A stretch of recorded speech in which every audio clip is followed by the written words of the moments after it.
Fantasma de Stalin, um livro escrito por Martin Cruz Smith. Uma das obras mais emblemáticas da literatura policial da década de 1980, Parque Gorky, do então estreante Martin Cruz Smith, tornou-se best-seller mundial e ganhou uma adaptação para o cinema, Mistério no Parque Gorky, estrelada por William Hurt.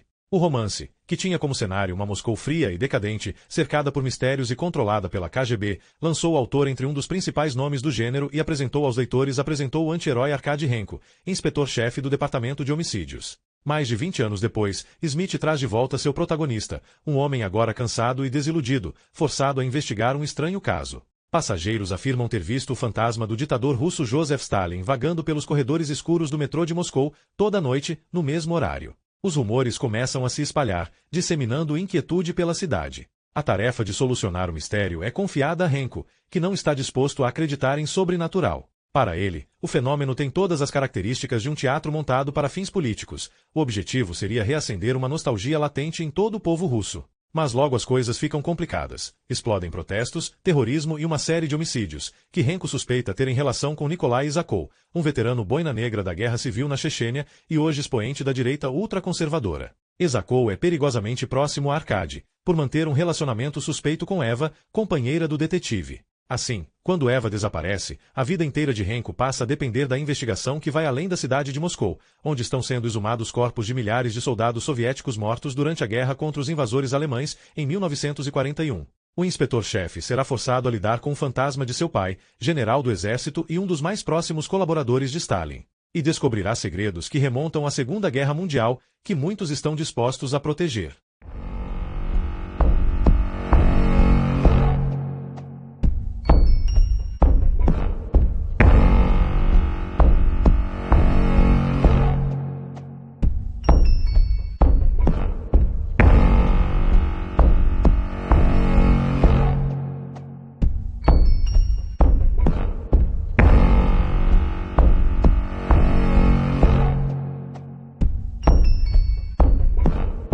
Capítulo 21. O mural no bar do Clube Tahiti cobria todo o período polinésio de Gauguin, copiando fielmente as pinturas do artista de ídolos fálicos e nativos em sarongues. Todos vestiam armanis falsificados e gritavam em celulares, enquanto em uma grande tela de televisão dois pesos pesados golpeavam um ao outro como martelinhos de despertador. Arkady seguiu uma batida disco escada acima, passando pelo escrutínio dos fisiculturistas de black tie e entrou em um cabaré onde os alto-falantes tocavam tão alto que a fumaça dos cigarros parecia vibrar com a batida. Deu uma olhada em duas dançarinas de pole dance no palco antes que a garçonete o abordasse. Quer um banco? Um banco na primeira fila, lá onde acontece a ação. A ação, você sabe. Não sei se estou pronto para muita ação. Uma mesa? Sim. Estou esperando uns amigos. Pediu uma cerveja e perguntou se Zelensky ou Petya estavam por ali. Isakov e Urman provavelmente estavam em alguma reunião dos patriotas russos, mas acabariam sabendo que ele não tinha ido embora de Tver. Ele não podia provocar Isakov e Urman se ficasse o tempo todo escondido. A garçonete perguntou, você conhece Vlad Zelensky? É produtor de filmes? Critical. Diz Arkady. As luzes faziam as dançarinas brilhar indistintamente. Elas se contorciam para cima e para baixo no palco, com sapatos plataforma e biquínis fio dental, em movimento constante como peixes em um aquário, enquanto a plateia masculina permanecia em animação suspensa. Quando uma dançarina parava e se esparramava na pista, os mais animados enfiavam notas no fio dental. Fora isso, como dizia o cartaz, era proibido tocar. Arkady se acomodou em uma mesa com bancos de couro da cor de sangue arterial. Sobre a mesa havia 2 cardápios. Um menu de comida exibia coquetéis tropicais, rolinhos primavera e sushi. O cardápio Crazy oferecia lap dances no paraíso do esportista, conversa pessoal com mulher nua, uma hora íntima com uma adorável companheira na jacuzzi VIP ou uma noite inteira com uma beldade ou beldades. Topa tudo, no luxuoso quarto Pedro, o Grande. O preço da aventura real era 1.000 euros, uma pechincha em comparação com os clubes de Moscou. A garçonete trouxe sua Baltica. Na verdade, devia ser quarto Catarina, a Grande. Ela construiu um palácio aqui e trepava muito mais que o Pedro. Comida? Apenas um pouco de pão preto e queijo. Mas você vai beber? Naturalmente. O texto do menu Crazy informava que as mulheres de Tver são lendárias por sua beleza. Atualmente, muitas das top models russas são filhas de Tver. Sua fama se estendeu mundialmente e solteiros dos Estados Unidos, da Alemanha, da Grã-Bretanha e da Austrália, para citar apenas alguns, viajam até Tver em busca da ajuda do Cupido. Tânia e uma pequena e animada dançarina entraram no palco em seguida. A primeira vez que ele a vira, Tânia estava usando um vestido de noite branco e dedilhando uma harpa no Metropol. Agora, vestindo pouca coisa além da própria pele, ela estava ainda mais no controle, com um sorriso frio e passos longos que provocavam palmas rítmicas nas primeiras fileiras. Do outro lado do salão, Arcade viu a garçonete que o atenderá levar Wiley e Pacheco até uma mesa do lado oposto. Pacheco ajeitou a gravata enquanto Wiley tentava não olhar muito para Tânia. Eles não poderiam ter encontrado Tahiti por conta própria, Arcade pensou, e, pouco depois, Marat Urman se juntou a eles. Seu paletó amarelo canário trouxe estilo ao cenário. Um tártaro podia usar cores que intimidariam um russo. Urman jogou um beijo para Tânia, mas os olhos dela seguiram Arcade enquanto ele trocava de mesa. Olhem só o que o gato trouxe. Pacheco abriu espaço para Arcade. Urman disse, você não pode estar falando sério. Tânia está ótima, disse Arcade. Ela está magnífica, corrigiu Pacheco. Pele leitosa, corpo de dançarina, peitos fabulosos. O nariz parece bem, disse Arcade. A música começou, um baixo vibrante que fazia a sala reverberar, e as dançarinas subiram nas barras. RSPST. Amo essa música, disse Pacheco. Arcade disse, acho que não entenderam a ideia. É a batida que importa, disse Pacheco. Você tem alguma boa canção de amor mongol? Que seu cavalo favorito goste. Urman disse, você devia tirar sua aliança de casamento. Por quê? Provoca impotência. É uma tradição eslava usar aliança não mais do que 4 horas por dia por razões de saúde. Pergunte a Renko. Isso é verdade? Perguntou Wiley. Alguns homens acreditam que sim. Outros acreditam que não se deve usar aliança nunca. É um fato científico, disse Urman. O anel é como um circuito fechado e o dedo é um condutor de eletricidade. Pacheco disse, bem, o pau eslavo é um instrumento mais delicado do que pensei. Onde anda Isakov? Arcade perguntou. Wiley disse, visitar um clube erótico não condiz com a imagem de um candidato da reforma. E ele está com ímpeto? Perguntou Arcade. Pelo que sei, isso é importante. Wiley estava feliz por desviar o olhar do palco e se refugiar na política. Ímpeto é tudo o que ele tem. Não tem uma verdadeira máquina partidária por trás, de modo que basta um passo em falso e a campanha dele está acabada. Mas ele está em ascensão, insistiu Urman. Ele foi escolhido apenas para roubar votos da oposição, disse Wiley. Ninguém esperava que sua candidatura crescesse. Mas agora ele tem uma chance, insistiu Urman. Se ele terminar com estrondo. Nos Estados Unidos a pole dance virou exercício, disse Pacheco. Verdade. Tânia estava sexualmente enroscada na barra, escorregando lentamente de cabeça para baixo e parecia estar engolindo metal. A outra dançarina balançava ao redor da sua barra como um dínamo, o que parecia singularmente soviético. Tânia teve treinamento de balé clássico, mas cresceu demais para que os bailarinos pudessem segurá-la. Urman se voltou para Arcade. Bem, você teve um corpo a corpo com ela, sabe disso. As orelhas de Pacheco levantaram. Corpo a corpo? Parece interessante. Tivemos um momento especial, disse Arcade. Precisamos de um estrondo. Wiley se concentrava no tampo da mesa. Uma campanha que é um tiro no escuro tem de terminar com um clímax visceral, explosivo. Como o quê? Perguntou Arcade. Wiley olhou para o alto. Há uma estátua da Virgem Maria em Tver. As pessoas daqui juram que ela chora. Eles acreditam sinceramente que veem isso. Você vai fazer a Virgem aparecer na escavação? Você tem Coca Light? Wiley perguntou à garçonete. Pacheco disse, ela toca harpa e faz striptease. Tá aí uma jovem talentosa. Se não for a Virgem, então quem? Arcade perguntou. Alguém em mente? As pessoas veem o que querem ver, disse Wiley. A dançarina menor olhou para Wiley por entre as pernas. Tinha cabelos escuros e curtos e uma pinta. O nome dela era Julia. Tinha 23 anos, era espiritualmente avançada e procurava por um homem com os pés no chão. Arcade sabia disso porque vira sua foto e descrição no álbum de garotas do Cupido. Renko não pode fazer nada, Urman tranquilizou Pacheco. Está se escondendo do promotor daqui e desautorizado pelo promotor em Moscou. Além disso, ele é um homem morto. Você quer dizer que logo ele vai estar morto? Não, estou dizendo que ele está morto agora. Levou um tiro na cabeça. Se isso não for morto, o que é? Notei que Isakov nunca diz de fato o nome de Stalin, disse Arcade. E por que ele deveria dizer? Disse Wiley. Por enquanto, tudo que as pessoas sabem sobre Nikolai Isakov é que ele é um herói de guerra bonito. Tudo fica vago e genericamente patriótico. Se ele usar o nome de Stalin, Stalin passa a ser o assunto, o que tem alguns aspectos negativos. Nosso trabalho é ligar Isakov a Stalin sem falar disso diretamente. E como vocês fazem isso? Visualmente. Na nova escavação, pelo que sei, uma vala comum de soldados russos foi descoberta. É um apelo visual forte, não é? Alguma chance de que um patriota chamado Isacou esteja lá, pá na mão, quando as câmeras de televisão chegarem. Pacheco disse, para mim, esse filho da puta não parece nada morto. Aretha Franklin Cantu, R.E.S. Tânia deslizou para fora da pista, ignorou os clientes regulares das primeiras filas e sentou no colo de Arcade, onde respirou pesadamente e o carimbou com suor e talco. Ela o beijou como se fossem amantes reunidos e quando ele tentou afastá-la, ela se agarrou no pescoço dele. Onde está o buraco do qual ouvi falar? É do tamanho de uma rolha de garrafa. Ela se apertou contra o rosto dele enquanto passava a mão por sua cabeça. Tudo o que restava da operação eram cicatrizes, mas ela as encontrou. Se Arcade a humilhara, ela ia humilhá-lo também. No palco, Júlia girava a meia velocidade. Pacheco se inclinou sobre a mesa e agarrou os cabelos dourados de Tânia com as mãos. Querida, se o assunto é dinheiro, está montando no sujeito errado. Meu amigo aí é pobre como um rato de igreja, enquanto eu estou colocando uma nota de $100 no seu fio dental. Estou conseguindo sua atenção? Eu avisei que não era uma boa ideia, disse Willie. Tânia ficou onde estava. Pacheco disse, gosto de você e sou um grande admirador da harpa, mas você tem de soltar a cabeça do meu amigo. Tânia virou o suficiente para dizer, ponha 200. Droga, que mulher formidável. Lá vão 200. Com um empurrão cavalheiresco, Pacheco mandou Tânia de volta para o palco. Os clientes aplaudiram seu retorno.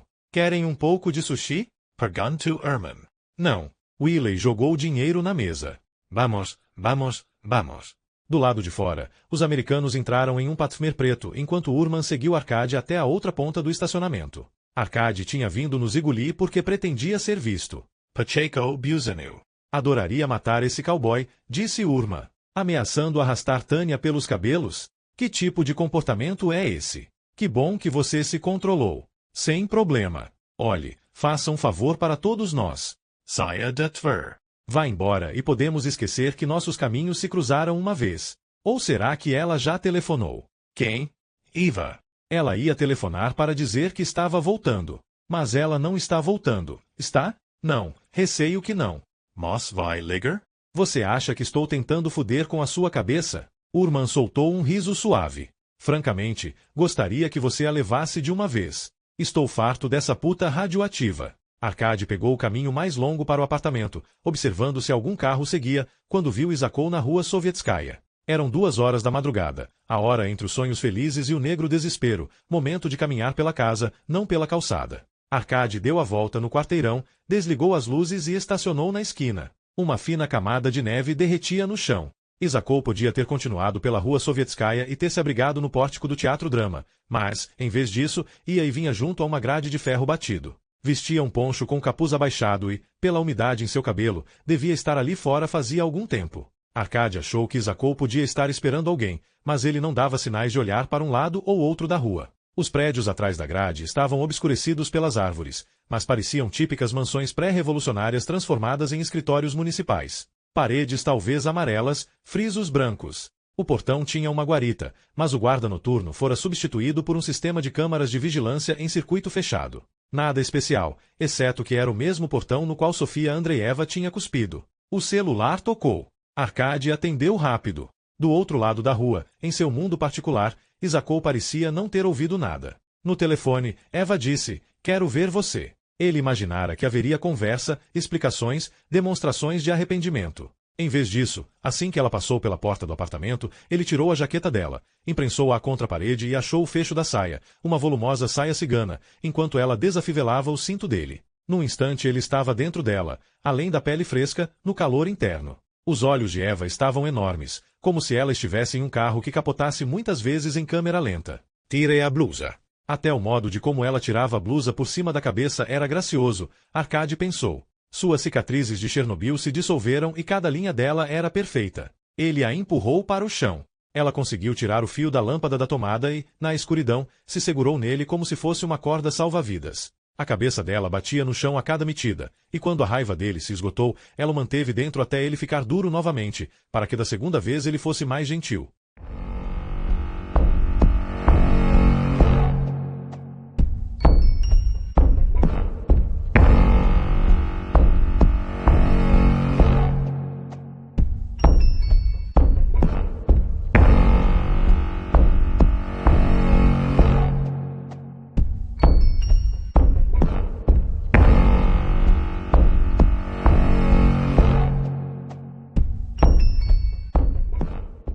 Capítulo 22. Acho que Napoleão dormiu aqui. A cama é bem do tamanho dele. Arkady disse. É perfeita, disse Eva. Dormi como uma gata. Ele sempre se surpreendia com a suavidade dela. Em comparação, ele era madeira, casca e tudo. Como está a sua cabeça? Ela perguntou. Melhorou. Mas você não tem visto Stalin? Não. Ou o fantasma dele? Não. Você não acredita em fantasmas. Não voando pelo ar, mas esperando. Esperando o quê? Perguntou Eva. Não sei. Talvez consultores políticos. Ele se abaixou e encheu mais 2 taças com o bordô do professor. Hoje é o último dia de campanha. E Jacob está confiante? Está, para falar a verdade, mas não quero falar sobre ele. Este vinho é bom. Francês. Tudo aqui é francês. Na verdade, até a nossa situação é extraordinariamente francesa. Até alguém morrer, aí passa a ser russa. Pukin teve mais de 100 amantes e morreu em um duelo defendendo a honra da esposa. Ela era namoradeira. Isso é ironia ou justiça? Eva disse, tivemos um seminário sobre Pukin no hospital. Poesia no local de trabalho. Excelente.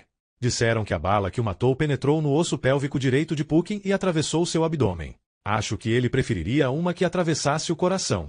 Ele pousou sua taça e puxou Eva para mais perto, a fim de sentir o cheiro do seu pescoço. Você já reparou que quando um amante deixa a cama o outro rola para esse espaço? Verdade? Totalmente verdade. Alguma coisa passou pela cabeça dele. Você sabia que Isakov levanta no meio da noite e anda para cima e para baixo na rua Sovietskaya? Eva demorou um instante para se ajustar à mudança de assunto. Sua voz abaixou um pouco. Não sabia disso. Uma vez, quando passávamos pela Sovietskaya, Marat mencionou que o pai de Nikolai trabalhava ali. Onde era ali?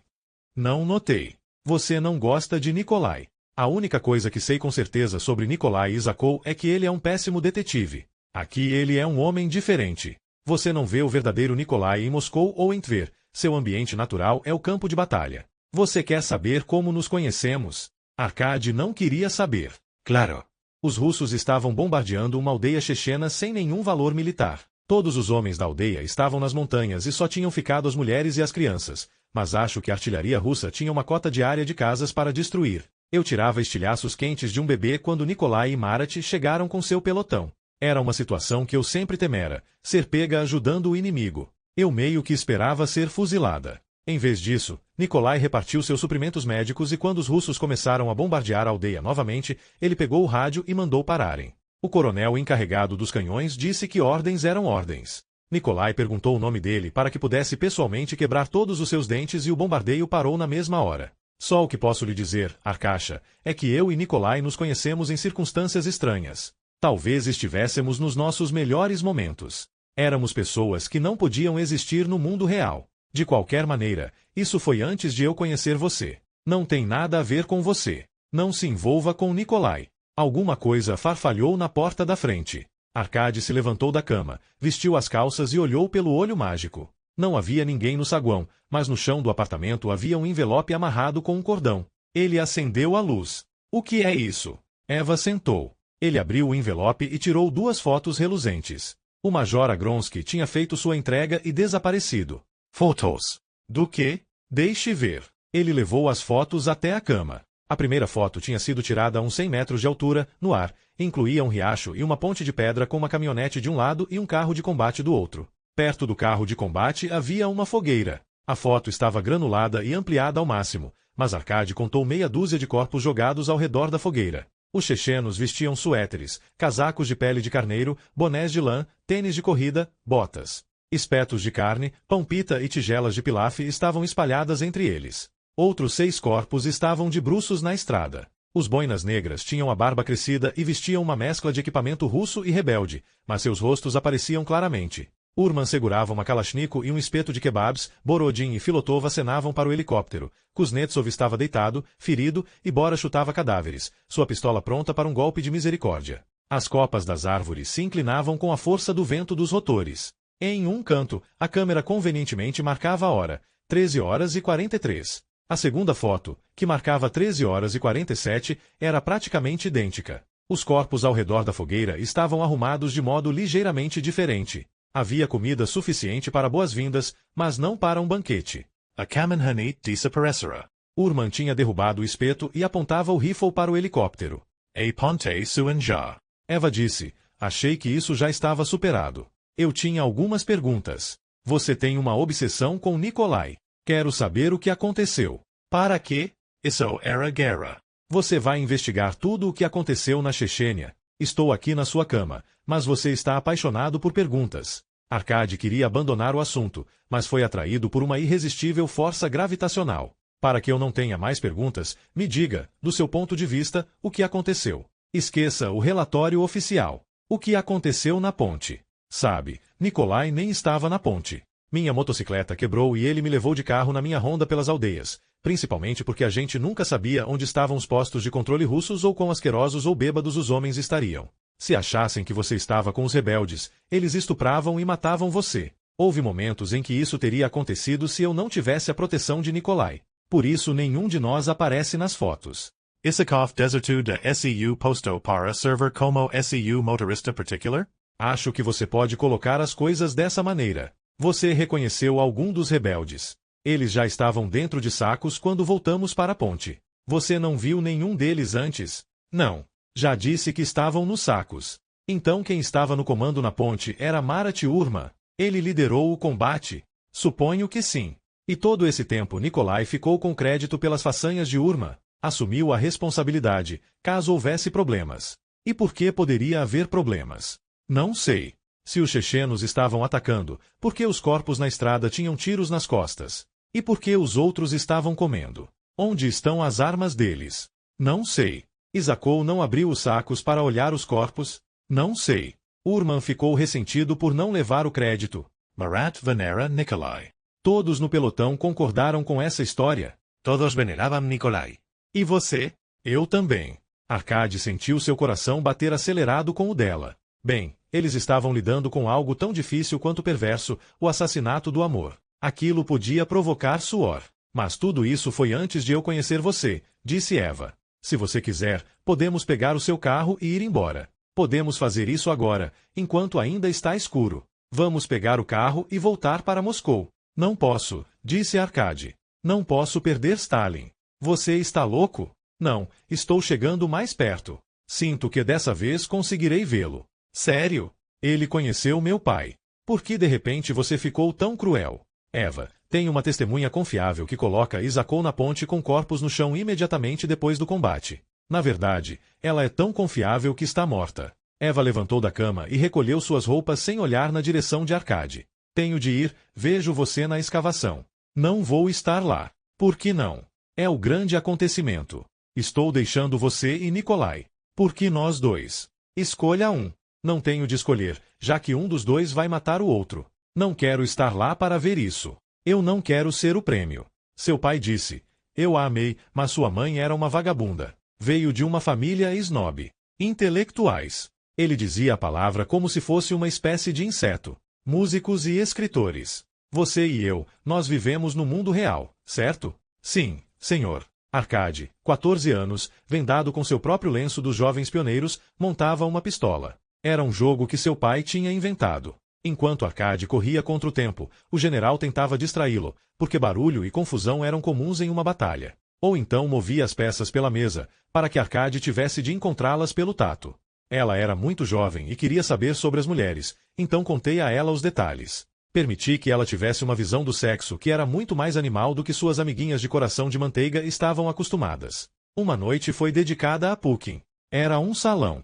Todos trouxeram seus versos favoritos. Muito artístico. Eu levei o diário de Pukin. Lá estavam todas as mulheres que ele comeu, em detalhes íntimos. O sujeito sabia escrever. Concorda? Sim, senhor. Você gosta dessa arma? Sim, senhor. A arma, uma Tokarev, estava montada nas mãos de Arkady. Ele manteve o cursor virado para baixo, inseriu o cano na mola de recuo da montagem, uma ponta da mola solta, ajustou o quadro no cursor, virou a arma para cima e tinha quase terminado.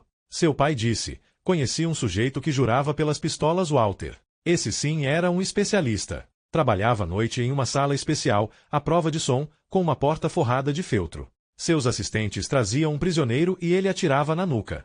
Sem conversa e sem essa baboseira de últimas palavras. A noite toda, todas as noites, um de cada vez, 100 execuções, 200 execuções, fosse qual fosse a cota. A carga de trabalho era intensa e pelo meio da noite a sala parecia um abatedouro. Para continuar trabalhando, ele recebia uma garrafa de vodka. Toda noite, vodka e sangue. A questão é, a Walter nunca falhou um disparo, nenhum. O general chutou a mesa. A mola de recuo e o cano voaram da mesa para baixo da poltrona onde ele estava sentado. Arcade ouviu a mola rolar pelo chão de parquete e sentiu que as botas de seu pai estavam no caminho. Com licença, disse Arcade.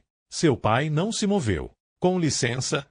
É isso que você pretende dizer quando encontrar o inimigo? Falta 1 minuto. Seu tempo está se esgotando. A punição por esgotar o tempo variava entre um olhar frio e ficar de braços abertos com uma arma em cada mão. As armas estavam carregadas e Arcade às vezes pensava que seu pai estava incitando sua fúria. Arcade mergulhou por baixo da poltrona, achou a mola e tateou atrás da bucha que sustentava a mola. Estava na ponta de seus dedos, mas cada vez que a tocava, a bucha mexia. Do outro lado, o pai estava no caminho. Conheci esse especialista em armas porque peguei o trabalho sujo, as tarefas que ninguém queria cumprir. O próprio Stalin me chamava em um canto e dizia que havia um erro aqui ou ali que exigia correção, algo que quanto menos pessoas soubessem, melhor, e que ele se lembraria de mim quando os bastões de comando estivessem sendo distribuídos. Eu achava que era o elefante na parada.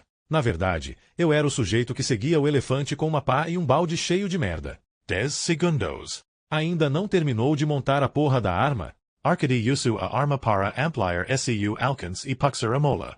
Saiu do sofá, enfiou a mola, girou a bucha no lugar, enfiou o pente no cabo e arrancou a venda. Pronto. Será que está pronto mesmo? Essa é a pergunta. Passe para cá. O general pegou a arma, encostou-a na testa e puxou o gatilho. O cão não se moveu. Está travada. Arcade pegou a arma e puxou o cão mais um ponto. Devolveu a arma ao pai. Agora está engatilhada. Nos olhos de seu pai havia desolação.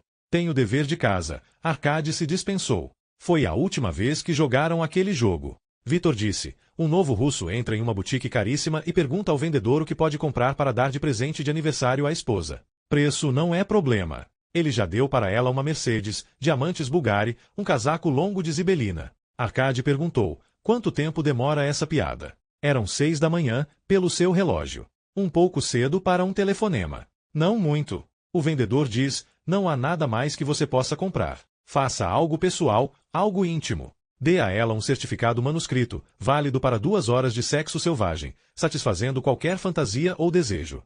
O novo russo diz, ótimo. Para ele a coisa soou como ganhar pelos dois lados. Ele então paga $1000 para um calígrafo preparar um certificado válido para 2 horas de sexo, todas as fantasias satisfeitas, sem perguntas. Deus, por favor, mate Victor. Tenha paciência. Um certificado para 2 horas de sexo selvagem. Chega o dia do aniversário. Como sempre, ele lhe dá pérolas, um novo Mercedes, um ovo Fabergé e, finalmente, um envelope com o certificado dentro. Ela tira o certificado, lê e seu rosto fica vermelho. Ela sorri, aperta o certificado contra o peito e diz, obrigada, obrigada, Boris. É o presente mais maravilhoso que já ganhei. Amo você, amo você. Pega as chaves do carro e diz, vejo você daqui a 2 horas. Escuro como breu. Arcade estava no apartamento, iluminado pela luz da rua, se colocando no dilema clássico. Procurar cigarros no lugar mais provável ou ir para um lugar onde a luz fosse melhor. Alguns flocos de neve derreteriam no asfalto. Vitor disse, então, quem é o 2 horas em Tver? Sua habilidade para reduzir tudo a sexo é espantosa. É o melhor sistema que já encontrei. Sorte. Arcade achou um maço no paletó, mas não havia fósforos. Vitor disse, Zurin ligou e perguntou onde você estava. Um promotor de Tver, um sujeito chamado Sarkisian, ligou e perguntou por que você não tinha aparecido no escritório dele. Isso me deu uma oportunidade para aperfeiçoar minhas habilidades antissociais. Por que você está acordado a essa hora? Arcade se lembrou de ter visto fósforos na cozinha. Estou acampanado. Você me chamou para ficar acordado enquanto está montando guarda. Arcade tateou, procurando fósforos na bancada e na mesa da cozinha. Quero meter esse cara em cana. Antes ele tinha companhia, mas agora está sozinho. Só queria que ele abrisse a porta da geladeira, desse uma mijada, acendesse um fósforo, qualquer coisa que eu pudesse colocar no meu relatório. O que ele fez? Deserter do exercito. Por mim tudo bem, mas o merdinha levou o fuzil com ele. Arcade olhou para os abrigos de um carro do outro lado da rua. Um bom empurrão e uma fileira deles desabaria. Seu carro era o quarto da fila. As luzes estão apagadas. Pergunto Arcade. Em todo o apartamento. E por que você acha que ele está acordado? Porque ele não consegue dormir. Talvez alguém tenha telefonado para ele no meio da noite. Arcade achou os fósforos no parapeito. Você já esteve em Tver? 1 ou 2 vezes. Você viu algum dos amigos de Isacou da Omon em Tver? 1 ou 2 vezes. Os carros fora dos abrigos estavam estacionados casualmente ao longo do meio-fio e na calçada. Todos pareciam frios, menos um. Havia um para-brisa embaçado em um compacto azul, Honda ou Hyundai. Arcade não conseguia ver a placa. O mais provável era que o vidro estivesse embaçado pela respiração pesada de amantes procurando privacidade onde podiam. De qualquer maneira, decidiu que não precisava de um cigarro. Ele precisava era de uma arma e a deixará em Moscou, trancada à chave. Vitor disse, aplica um teste de inteligência na Omon. Isso é outra piada. Os boinas negras recebem 10 blocos de madeira de diferentes formatos, para enfiar em buracos que correspondam aos formatos. Metade dos homens é reprovada e a outra metade aprovada. E a partir daí os pesquisadores concluem que 50% dos boinas negras são abissalmente estúpidos e 50% são realmente fortes. Isso é engraçado? Arcade perguntou depois de algum tempo. Acho que depende da situação. Arcade sonhou com um pequeno corcunda parado na porta aberta de um helicóptero em pleno voo. O vento tentava sugá-lo para fora ou fazer com que se soltasse, mas ele driblava isso com a calma de um atleta. Ginsberg, cuidado! Arcade gritava de um banco. Ginsberg, enquanto isso, gritava para o piloto voar mais baixo. O ruído dos rotores era enorme e todo mundo tinha que fazer sinais com as mãos. Pela porta era possível ver montanhas, aldeias, campos cultivados, um rebanho de cabras, o riacho de um vale com uma ponte de pedra e uma fogueira e corpos no chão. Ginsberg se agarrava na fuselagem com uma das mãos e segurava a câmera com a outra. Ele começou a gritar o nome de Arcade e a apontar com a mão que segurava a câmera. Arcade se levantou, foi até a mesa do professor e remexeu nas gavetas até encontrar uma lente de aumento. O que ele tinha deixado passar. Às 13h43 os kebabs estavam assando na fogueira. No grupo que aparecia ao lado da fogueira, 3 corpos estavam do lado esquerdo, 4 do lado direito. Os corpos na estrada estavam de bruços porque levaram tiros pelas costas quando corriam em direção ao caminhão, do outro lado da ponte. Juntos, somavam 14, o que significava que não havia ninguém na margem mais distante do suposto campo de batalha. Nenem Sinal de Isakov. A foto estava borrada demais, por causa da poeira levantada pelo helicóptero e por sua própria vibração. A foto das 13h47 foi tirada da mesma posição 4 minutos depois. Urman usava óculos escuros enquanto colocava o piloto na mira do seu rifle. Os corpos na estrada não tinham se movido 1 milímetro, mas todos os corpos ao redor da fogueira tinham sido rolados para frente como se orassem à maneira muçulmana e os kebabs estavam queimando, metade pegando fogo. O que mais tinha mudado de uma foto para a outra? Alguma coisa óbvia demais para ser notada. Ele se desculpou com Ginsberg e voltou para a cama. Então, ele manteria as coisas simples. Iria até a escavação e esperaria pelo fantasma. O que poderia ser mais simples que isso? Seu celular tocou às 7 da manhã, de um número que ele não conhecia. Já estava vestido com um uniforme camuflado, pronto para ir à escavação antes do amanhecer. A noite já estava clareando para um cinza salpicado de neve. O carro azul tinha ido embora e Arcade não viu nenhuma movimentação fora do comum perto da garagem do Ziguli. O telefone continuou tocando enquanto ele estava parado diante das prateleiras e da mesa do professor, inutilmente procurando alguma arma. Só havia brochuras francesas, nada que fosse pesado. Arcade finalmente atendeu. Alô? Sou eu, Genia. Vim de trem. Estou aqui.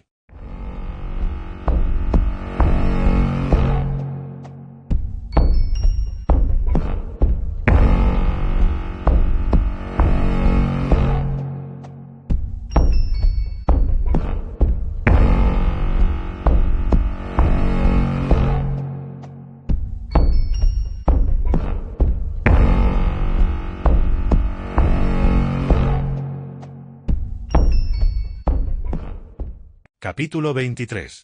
Os mortos russos às vezes tinham cilindros de plástico, dentro dos quais havia rolo de papel com o nome, a patente e o tipo sanguíneo, mas, de outro modo, a natureza digeria tudo menos os ossos, e a identidade era uma questão de conjectura. Os crânios aparentemente russos ficavam amontoados nas trincheiras e os alemães, em uma pilha central. Os troféus do primeiro dia eram exibidos com tanta reverência quanto se fossem relíquias sagradas. As mesas estavam cobertas com destroços da guerra, cartuchos de latão, cintas de metralhadoras, cantis de alumínio, baionetas enferrujadas, marmitas, divisas de tenentes, uma corneta esmagada e rifles pela metade e destruídos. Zênia carregava uma mochila pesada com um tabuleiro de xadrez, roupas e botas de borracha para entrar no Lago Brosno. Arcade o trouxera apenas porque não havia alternativa. Se colocasse Zênia no trem para Moscou, ele pegaria o trem seguinte de volta para Tver. Até aquele momento Zênia pareceu considerar a escavação um desvio variante que valia a pena, examinando fascinado cada monte, com o monstro do Lago Brosno temporariamente longe de sua mente. Ele enfiou o dedo pelo buraco de bala em um capacete e olhou de soslaio para Arkady. Equipes que cavavam desde o dia anterior expuseram uma rede de casamatas com 2 metros de profundidade e 50 metros de comprimento, tomando cuidado para manter íntegros os restos e não separar pés ou dedos. 2 esqueletos foram descobertos abraçados, um com uma adaga e outro com uma baioneta. Uma tenda com a lona da frente levantada estava sendo preparada para os exames patológicos. Tudo isso era uma preliminar à abertura do terreno sob os pinheiros, marcados como fora do limite por uma fita vermelha enfiada em estacas a 30 metros do acampamento. O clima geral era de excitação solene, e caíra neve suficiente para adicionar um fulgor auspicioso ao dia. O grande Rudy Puxu Amonga de Arkady. O velho tinha polido suas medalhas e usava um gorro militar roído pelas traças em homenagem à ocasião. Meu neto Rudy mostrou a eles onde procurar, mas não vai aparecer na televisão. É tudo uma bosta.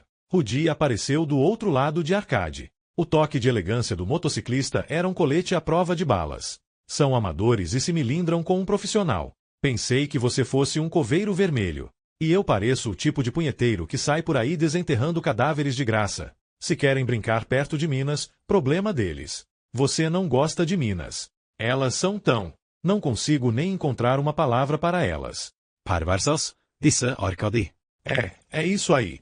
Ou são pirantes. Uma mina terrestre fica tão feliz quando aleija como quando mata. Ou mais feliz ainda. Quando você vê seu camarada explodir e cair no chão sem uma perna, não presta atenção nos arames disparadores. Corre para ajudar, dispara mais minas e aleija mais homens. E também não dá para ser mais rápido que elas. Rudy levantou a armadura e a camisa para mostrar suas costas, uma extensão de cores misturadas. E a colher alemã que você achou? Na internet, obrigado. Você viu Stalin? Grande Rudy perguntou para Zênia. Aquele de quem os Kinheads ficam falando? Pensei que ele estivesse morto. Grande Rudy deu umas palmadinhas na cabeça de Zênia. Estava. Agora voltou. Asterisco asterisco asterisco Nikolai Isakov vestia uniforme camuflado com o emblema da cabeça de tigre e a estrela vermelha dos coveiros vermelhos no ombro. Ele não fez nenhum discurso, mas contou histórias e batalhas ganhas e perdidas. Na guerra contra o terror, era preciso fazer sacrifícios. Mas quem os faria? Será que a mãe Rússia abandonou seus filhos? Ou fomos desencaminhados por uma elite super rica tão desprovida de valores espirituais que roubaria as moedas dos olhos de nossos heróis mortos? Os homens cujos restos estão nos campos ao nosso redor responderam com suas vidas à ordem de não retrocede.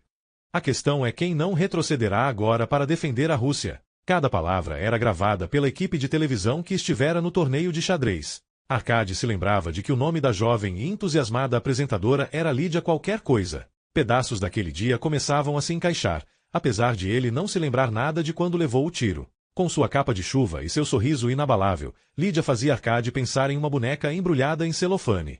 Zênia estava paralisado diante de um tabuleiro de xadrez chamuscado e torcido e de peças feitas de latão. Não havia sinal de Eva. Uma tenda para visitantes com conhaque, cubinhos de queijo e pistache fora montada especialmente para o pessoal da televisão. Pacheco acenou para Arkady e Zênia entrarem. É uma combinação e tanto, a visita espectral de Stalin e uma nova atrocidade nazista. Uma oportunidade dessas não aparece todos os dias, disse Pacheco. Ele e Willey vestiam uniformes camuflados, mas sobressaíam pelas mãos brancas e imaculadas. Você se importa? Arkady espetou o queijo com um palito tirado de um copinho. Vá em frente. Obrigado. Arkady apresentou Zênia e encheu as mãos dele de queijo. Willey disse, daremos um pequeno golpe, notícias da véspera das eleições com um evento protagonizado pelo detetive Isakov. Podemos ter uma verdadeira virada aqui. Isakov pode ser realmente uma novidade. Bem, ele é o único candidato apoiado tanto pelos vivos quanto pelos mortos. Acho difícil você conseguir algo melhor, disse Arkady. Apesar de ainda existirem algumas pontas soltas, um homicídio aqui e outro ali. Willey disse, essas suspeitas parecem estar restritas a você. De qualquer maneira, uma imagem de força não é um problema. Fraqueza é o problema. Uma vala comum é o exemplo perfeito do que acontece quando se ignora uma ameaça. E boa televisão. Ele está começando a entender, disse Pacheco. Arkady olhou ao redor. Onde está Urman? Quem sabe? Diz Pacheco. Urman é como um gênio. Acho que ele se esconde em uma lâmpada mágica. Willey disse, ele é impulsivo. Pode ser um problema mais adiante. Estão pensando no futuro, pensou Arkady. Isacou realmente tinha uma chance. Hora de cortar o bolo, diz Pacheco. Todo o trabalho parou enquanto coveiros com detectores de metal cruzaram o campo até os pinheiros. Os homens se movimentavam no ritmo de colhedores de cogumelos e Arcade escutava o murmúrio sendo repetido. Se um tesouro estiver escondido aqui, que o diabo devolva sem que eu, servo de Deus, me envergonhe. Se um tesouro estiver escondido aqui. Sempre que o detector disparava ou os fones de ouvido chiavam, os homens plantavam no local uma bandeirola de plástico vermelho presa em arame. Zênia se esgueirou entre os coveiros para chegar até Arcade e lhe mostrar o tabuleiro e as peças de xadrez de latão. Arcade disse, sinto muito, mas vai ter de devolver isso. Nikolai disse que eu posso ficar com ele. Zênia apontou para Isacou, que olhava para eles. Você conhece ele? Arkady perguntou. É um amigo de Eva de Moscou. Nikolai é famoso. Ele também é meu amigo. Isakov ace nu para genia e o garoto se envediço. O detetive estava assumindo seu papel de herói da mídia. Lídia e a câmera se aproximaram para uma entrevista. O que espera encontrar aqui? Ela perguntou a Isacou. Vamos encontrar prisioneiros de guerra russos, assassinados por seus captores alemães no início da grande contraofensiva de dezembro de 1941. Então o espírito de Joseph Stalin vai caminhar sobre a terra? Não sou eu que vou dizer isso. O que vai caminhar sobre esta terra é o espírito do patriotismo.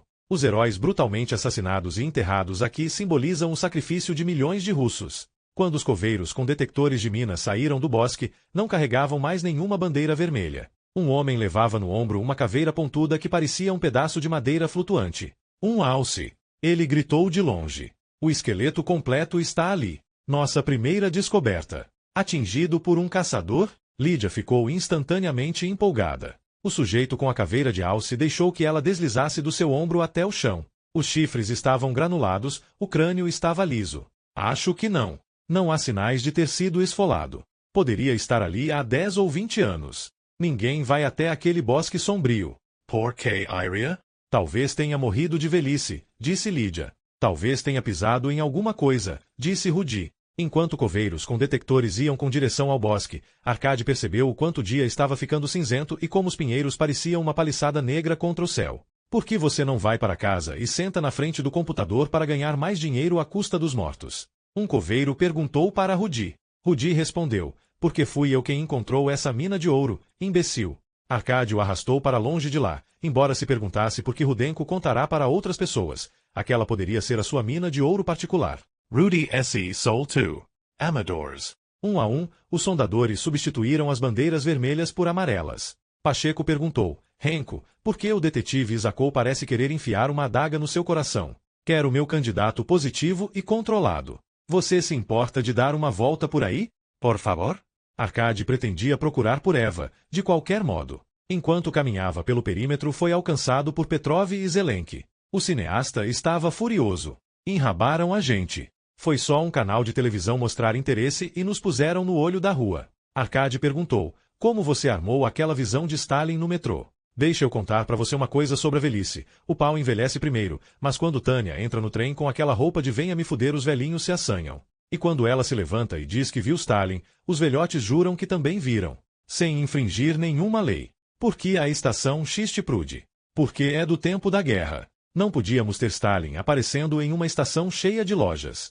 Petya disse, por falar nisso, tome cuidado com Bora. Primeiro você quase deixa ele morrer afogado e depois joga spray na cara do irmão mais velho e quase deixa ele cego. O boxeador com dedos machucados. Mas que família interessante. Arcade se livrou dos dois e voltou a procurar por Eva. Ela o procurara e tudo o que ele tinha de fazer era ser um amante agradável e guardar as perguntas para si mesmo e estaria com Eva em Moscou agora. As pessoas diziam que os bons casamentos se baseavam na honestidade. Arcade suspeitava que muitas relações sólidas se baseavam também em mentiras sustentadas pelos dois. Depois que a camada superior de folhas de pinheiro e terra foi declarada segura, outros coveiros entraram com carrinhos de mão e pás. Arcade completou seu circuito e viu que Zênia tinha se aproximado de Isacou, que pousava a mão de leve no ombro do garoto. Zênia estava honrado, como qualquer garoto estaria, embora Arcade tenha ouvido Willey perguntar para Pacheco.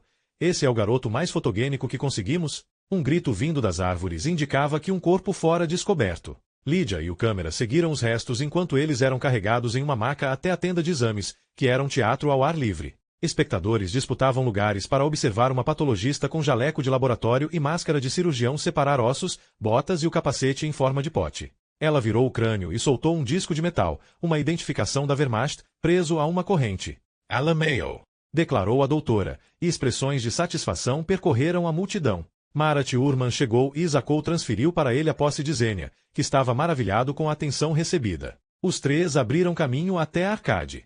Isakov disse, Zenia quer ir ao Lago Brosno procurar serpentes marinhas. Eu disse a ele que assim que a eleição terminar, eu e Marat o levaremos. Talvez possamos atirar no monstro e montar nele. Arcade não carrega uma arma, disse Zenia. Eu lembro a ele, mas ele sempre se esquece. Urman disse, é porque ele faz parte do clube do buraco na cabeça. Qualquer coisa que você diga entra por um lado e sai pelo outro. Zenia deu uma risadinha abafada, apesar de seu rosto estar vermelho de vergonha. A camada superior do solo perto das árvores exibiu alguns cartuchos enferrujados, latas de comida e marmitas. Correu o rumor, entretanto, de que, quando ajustados para camadas mais profundas, os detectores de metal obtinham mais respostas. Arcade ficou surpreso, já que geralmente as armas, os capacetes, os relógios e os anéis das vítimas eram retirados antes da execução e depois as obturações de ouro eram arrancadas. O que mais poderia provocar respostas de detectores de metal? Lídia estava um pouco mais pálida quando voltou com a equipe de filmagem da tenda de exames, mas se manteve firme.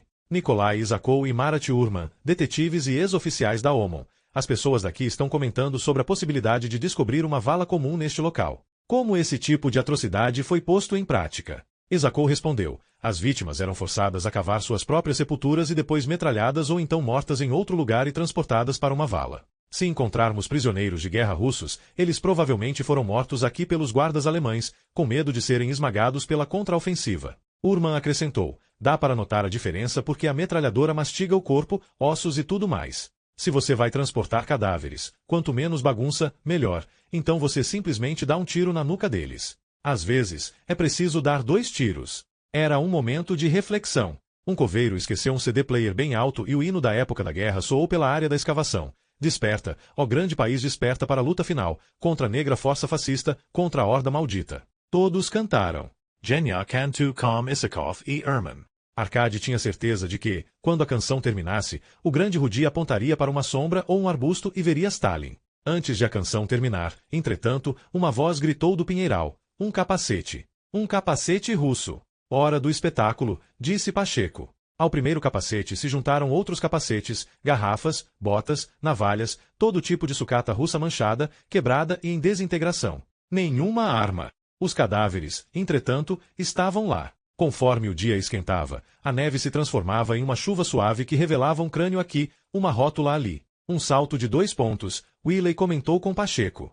ESEOTO Joseph Stalin Apparacer, DES. O plano previa não recuperar nenhum corpo antes que todas as bandeiras vermelhas fossem checadas, mas a promessa de tantos heróis russos esperando para serem encontrados era demais. Coveiros vermelhos não eram nem militares nem patologistas. Quando um deles pegou um carrinho de mão e caminhou em direção às árvores, foi seguido por outro e mais outro. Numa irrupção de patriotismo, as pessoas se mobilizam, Lídia disse para a câmera. Ignorando as bandeiras vermelhas de perigo, todos coram para exumar martírios perdidos de guerra patriótica. Zenia disse, vamos com eles. Ninguém verificou as bandeiras, disse Arcade. Não verificaram nada. Willey disse, as bandeiras são um teatro.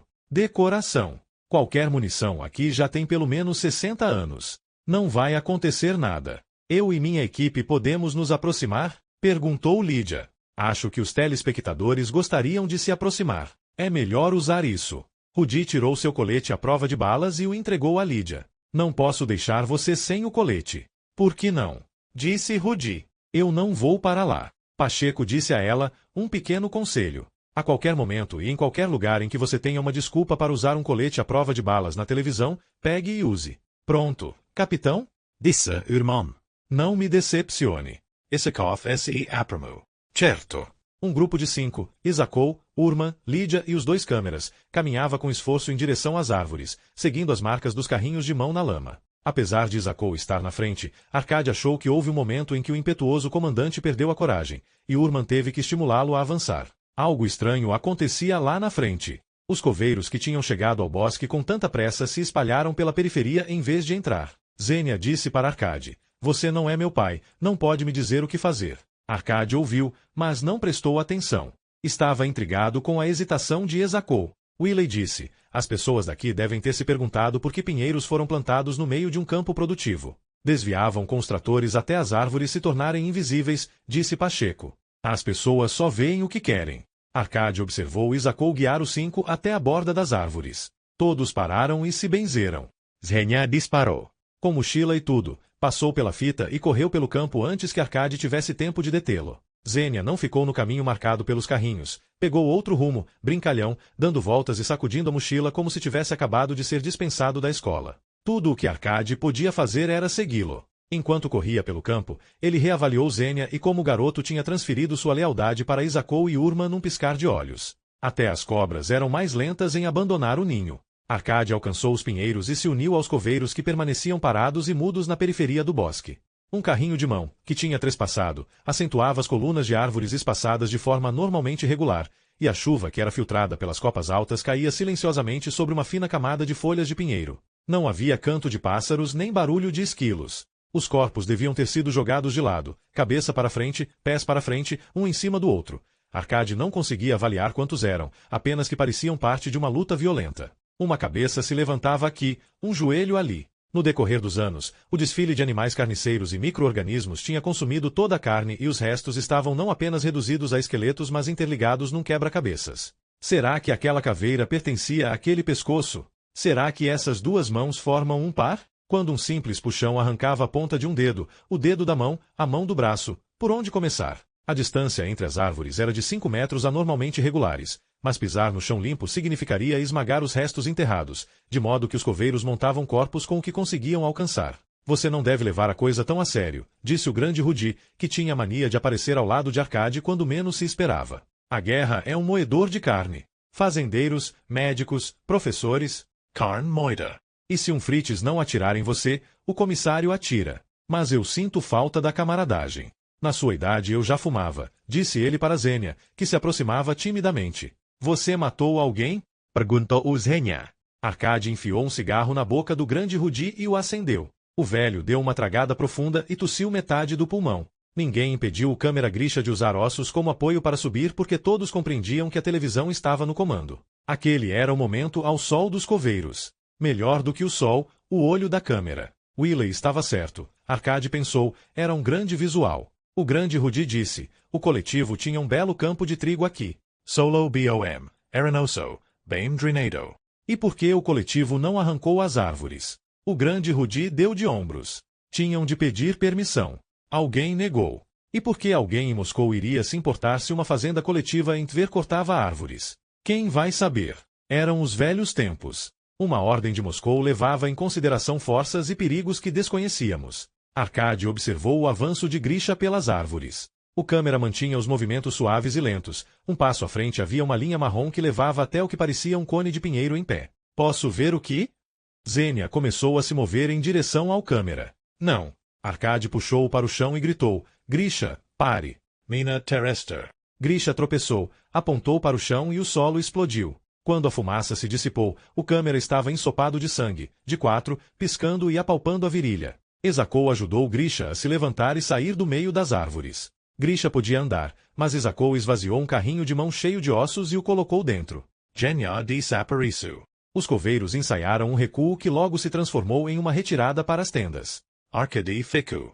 Agora que sabia o que procurar, encontrou mais minas não explodidas. A mina terrestre Pons era uma criação russa tão bem sucedida quanto o AK-47 e era ainda mais simples. 75 gramas de TNT em um cilindro de ferro fundido com achuras diagonais para fragmentação e montada em uma estaca. Uma argola de arame enfiada no ignitor, um bastonete do tamanho de um cigarro que completava a mina. Havia um furo para o pino de segurança. Embora o pino já tivesse sido retirado havia muito. Ele se deitou de braços e pernas abertos no chão estudando como remover o ignitor e alcançar a espoleta. Estava tentativamente manipulando a estaca quando notou um arame indo para o outro lado. Afastou para um canto as folhas de pinheiro podres e descobriu outra Pons. Encontrou mais 7 minas unidas pelo mesmo arame rodeando uma árvore, um colar de antigas POMZS, com os pinos de segurança e armadas como um cordão de luzes de Natal. Se uma disparasse, todas as demais disparariam, espalhando estilhaços em um diâmetro letal de 4 metros. Provavelmente todas fora de uso. Arcade rolou de costas para meter a mão nos bolsos, encontrou suas chaves e as retirou do chaveiro. Como às vezes acontecia quando estava sob estresse, uma música alta e importuna começou a tocar na sua cabeça. Seu cérebro escolheu o trote taitiano, de Shostakovich. Chá para 2 e 2 para o chá, eu para você. Apesar de não conseguir abrir e esticar a argola inteira, conseguiu à custa de um dedo ensanguentado dobrar uma ponta do arame. Rolou de novo de bruços, segurou fortemente a estaca com uma das mãos e com a outra enfiou o arame no buraco do pino de segurança e tirou o ignitor e a espoleta. Não precisou nem desparafusar a espoleta. O general sempre dizia que elas saíam com muita facilidade. Arcade estava molhado e coberto de folhas de pinheiro da cabeça aos pés, não intencionalmente camuflado, caso Urman aparecesse. Arcade podia imaginar quanto o detetive se coçava para entrar em ação. Isso era o interessante a respeito de Urman, sua imprevisibilidade. Ele podia ser uma companhia afável em um momento e, no seguinte, ajudar você a engolir a própria língua. Usando seu pino de segurança improvisado, Arcade desarmou rapidamente as 2 minas seguintes. O buraco do pino de segurança da quarta estava enferrujado e exigiu muita pressão para abrir sem disparar o gatilho. Ninguém perto de nós, para nos ver ou nos ouvir. O que Arcade não compreendia era porque as minas estavam montadas em estacas de metal em vez de madeira. Era como se quem tivesse armado as POMZs quisesse que elas ficassem de guarda durante a guerra, depois da guerra, para sempre. O que você está fazendo? Zhenya perguntou. Arcade se assustou o suficiente para fazer tremer o arame do gatilho. Não tinha escutado o garoto se aproximando, tornando essas minas um pouco menos perigosas. Ah, Você quer dizer que está desarmando as minas? Então é isso que devia dizer, estou desarmando as minas.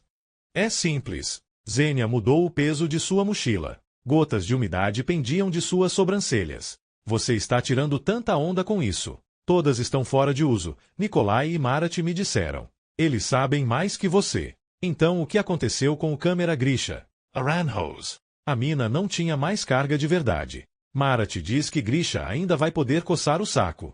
Marat disse isso para você? Disse. Estou procurando por ele. Arcade considerou a perspectiva de Zhenya vagando por um terreno minado e cheio de esqueletos. Ou pior, estar por perto se Arcade disparasse um gatilho. Acho que Marat estava procurando você perto da tenda dos patologistas. Eu estava lá ainda agora, disse Zhenya.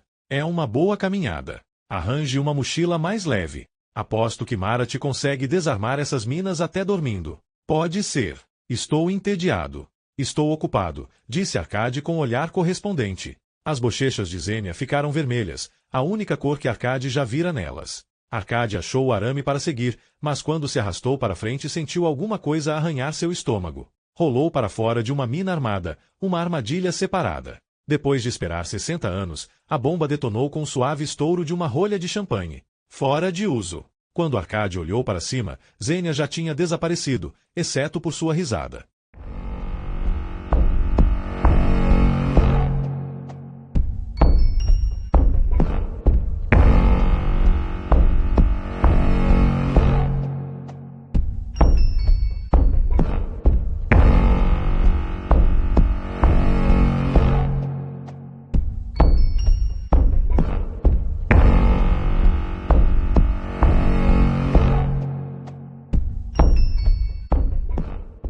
Capítulo 24. Uma garoa contínua não diminuiu a animação do acampamento. Embora as escavações tivessem sido canceladas pelo resto do dia, ninguém ia embora porque todas as equipes tinham trazido vodka e cerveja, salsicha e pão, toucinho e queijo. Além disso, 20 ossadas tinham sido levadas com sucesso para exame, o suficiente para a patologista declarar, assim que terminasse o exame, que as vítimas eram russas. Na tenda de visitantes, Arcade ouvia Willey elogiar Isakov. Um oficial que leva para casa seus homens feridos? Essa é exatamente a imagem a qual as pessoas respondem. A fita está sendo editada no estúdio enquanto conversamos. São apenas 4 horas da tarde. Se a patologista terminar sua função logo, teremos 2 ciclos de notícias como matéria de abertura. E se os corpos não forem russos? Isakov perguntou. Eles encontraram capacetes russos.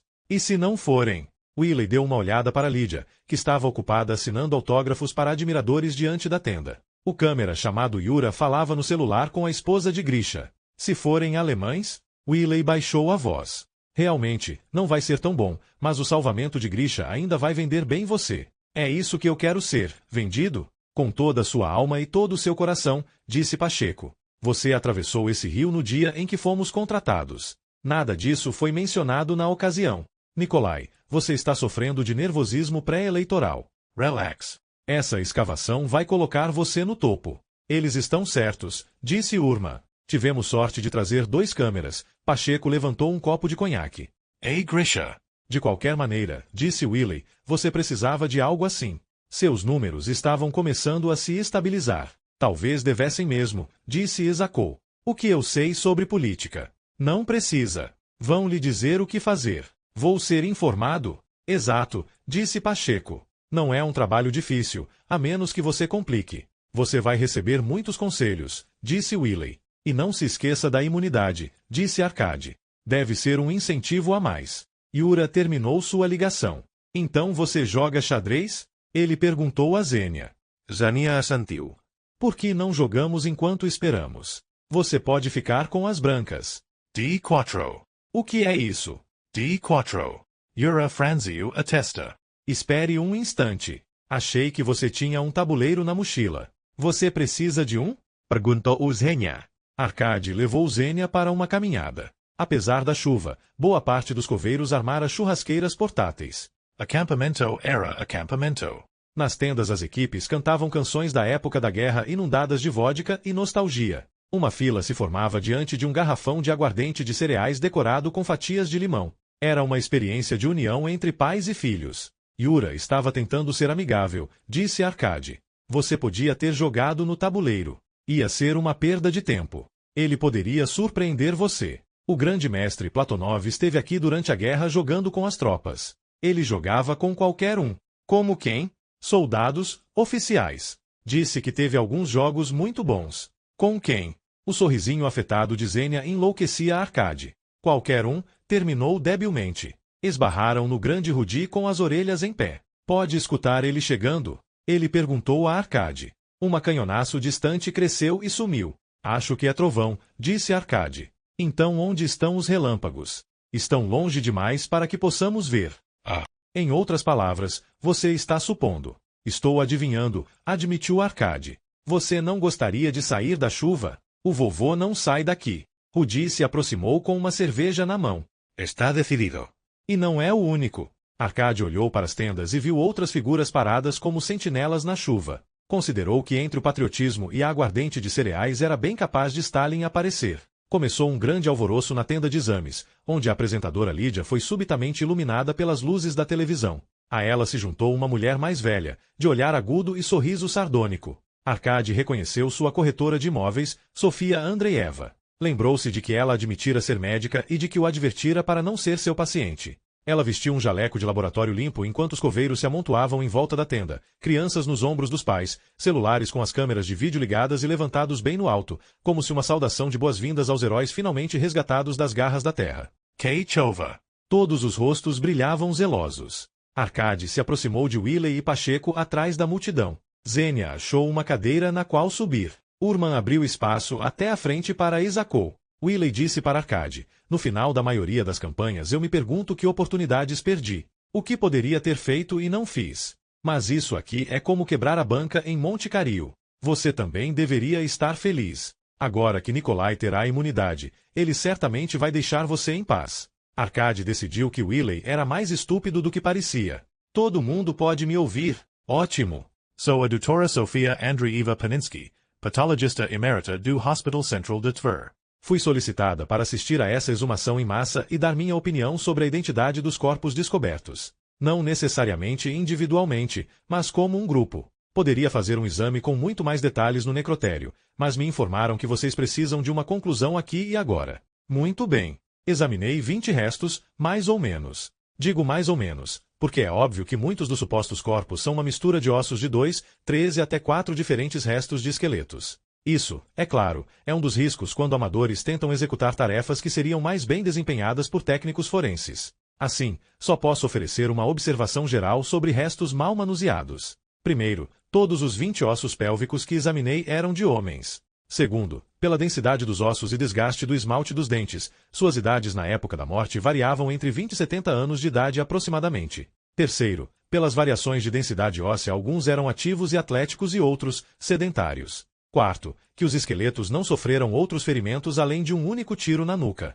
É possível que houvesse ferimentos na pele que não envolvessem trauma nos ossos. A ausência de traumas também indica que as vítimas não foram submetidas a abusos físicos. Em 12 casos, há sinais de carbonização do crânio consistentes com execução a queima-roupa ou a uma distância muito pequena e também consistente com a execução de uma vítima por vez, em vez de rajadas. O que indica que os mortos foram executados em outro lugar e transportados para cá. A localização dos tiros fatais, 12 graus abaixo do equador cranial, em outras palavras, abaixo e à direita da parte de trás do crânio, é notavelmente similar, sugerindo a possibilidade de que apenas um indivíduo destro tenha feito as execuções, embora ele sem dúvida tivesse cúmplices. Quinto, os dentes das vítimas mostraram ser, em geral, bem cuidados, e não havia obturações de amálgama alemãs. Sexto, um esqueleto apresentava um suporte ortopédico na perna. Consegui remover a ferrugem da chapa do fabricante, o que revelou um endereço em Varsóvia. Outros objetos encontrados no solo em volta dos restos incluíam um medalhão de prata, talvez escondido em alguma cavidade corpórea, que expressava sentimentos românticos em polonês,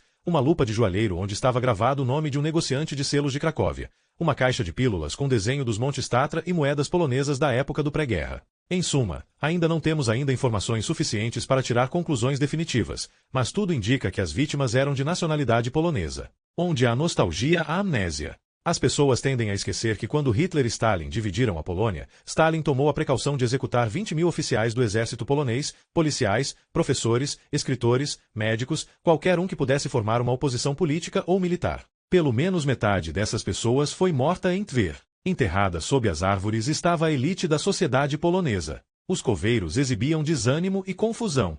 Esse não era o desfecho que os homens esperavam, não os louros por uma missão cumprida, não a ligação que tinham planejado. Definitivamente era um equívoco. Alguém os enviará para a cova errada e Rudi Rudenko, o coveiro negro, o suposto profissional, tinha subitamente desaparecido. Se o grande Rudi dissesse de novo que vira Stalin, alguém ia acertá-lo com uma pá. Sofia Andreeva se retesou e perguntou, vocês me escutaram aí no fundo? Está bem claro para vocês? As vítimas são poloneses, mortos e enterrados aqui por ordem de Stalin. Compreendem? Os chefes de equipes dos coveiros se reuniram embaixo de um guarda-chuva. Compreender?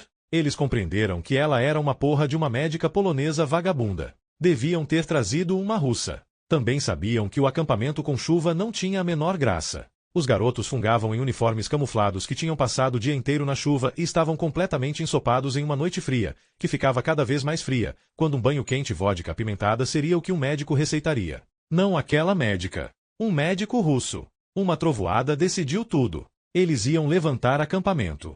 Numa rajada de feixes de lanternas as barracas foram desmontadas, equipes enrolaram lonas tiradas das trincheiras, rapazes enfiaram capacetes da Wehrmacht em fronhas. Objetos pesados como detectores de metal, refrigeradores e churrasqueiras eram amaldiçoados enquanto transportados no escuro, e amaldiçoados uma segunda vez, rodeados por veículos se arrastando na lama e tentando dar a volta sobre sulcos da estrada de terra de mão única. O trovão e a fumaça das fogueiras faziam parecer que eles estavam batendo em retirada sob fogo. Yura deu ré no caminhão da televisão até a barraca da patologia. Lídia entrou e sacudiu os cabelos. Uma Mercedes abriu caminho até Willey e Pacheco. É isso, então?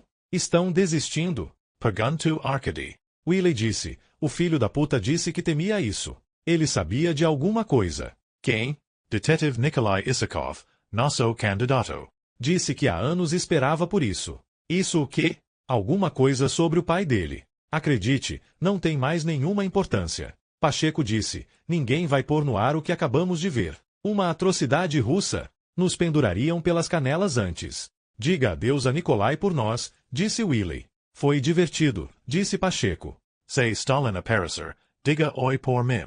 O cabelo molhado de Zenia estava emplastrado na testa, porque ele se recusava a subir o capuz, não importava o que Arkady dissesse. Juntos, eles ajudaram Sofia Andreeva a colocar um esqueleto em um saco. Ela chorava e ria ao mesmo tempo. Viu como correram.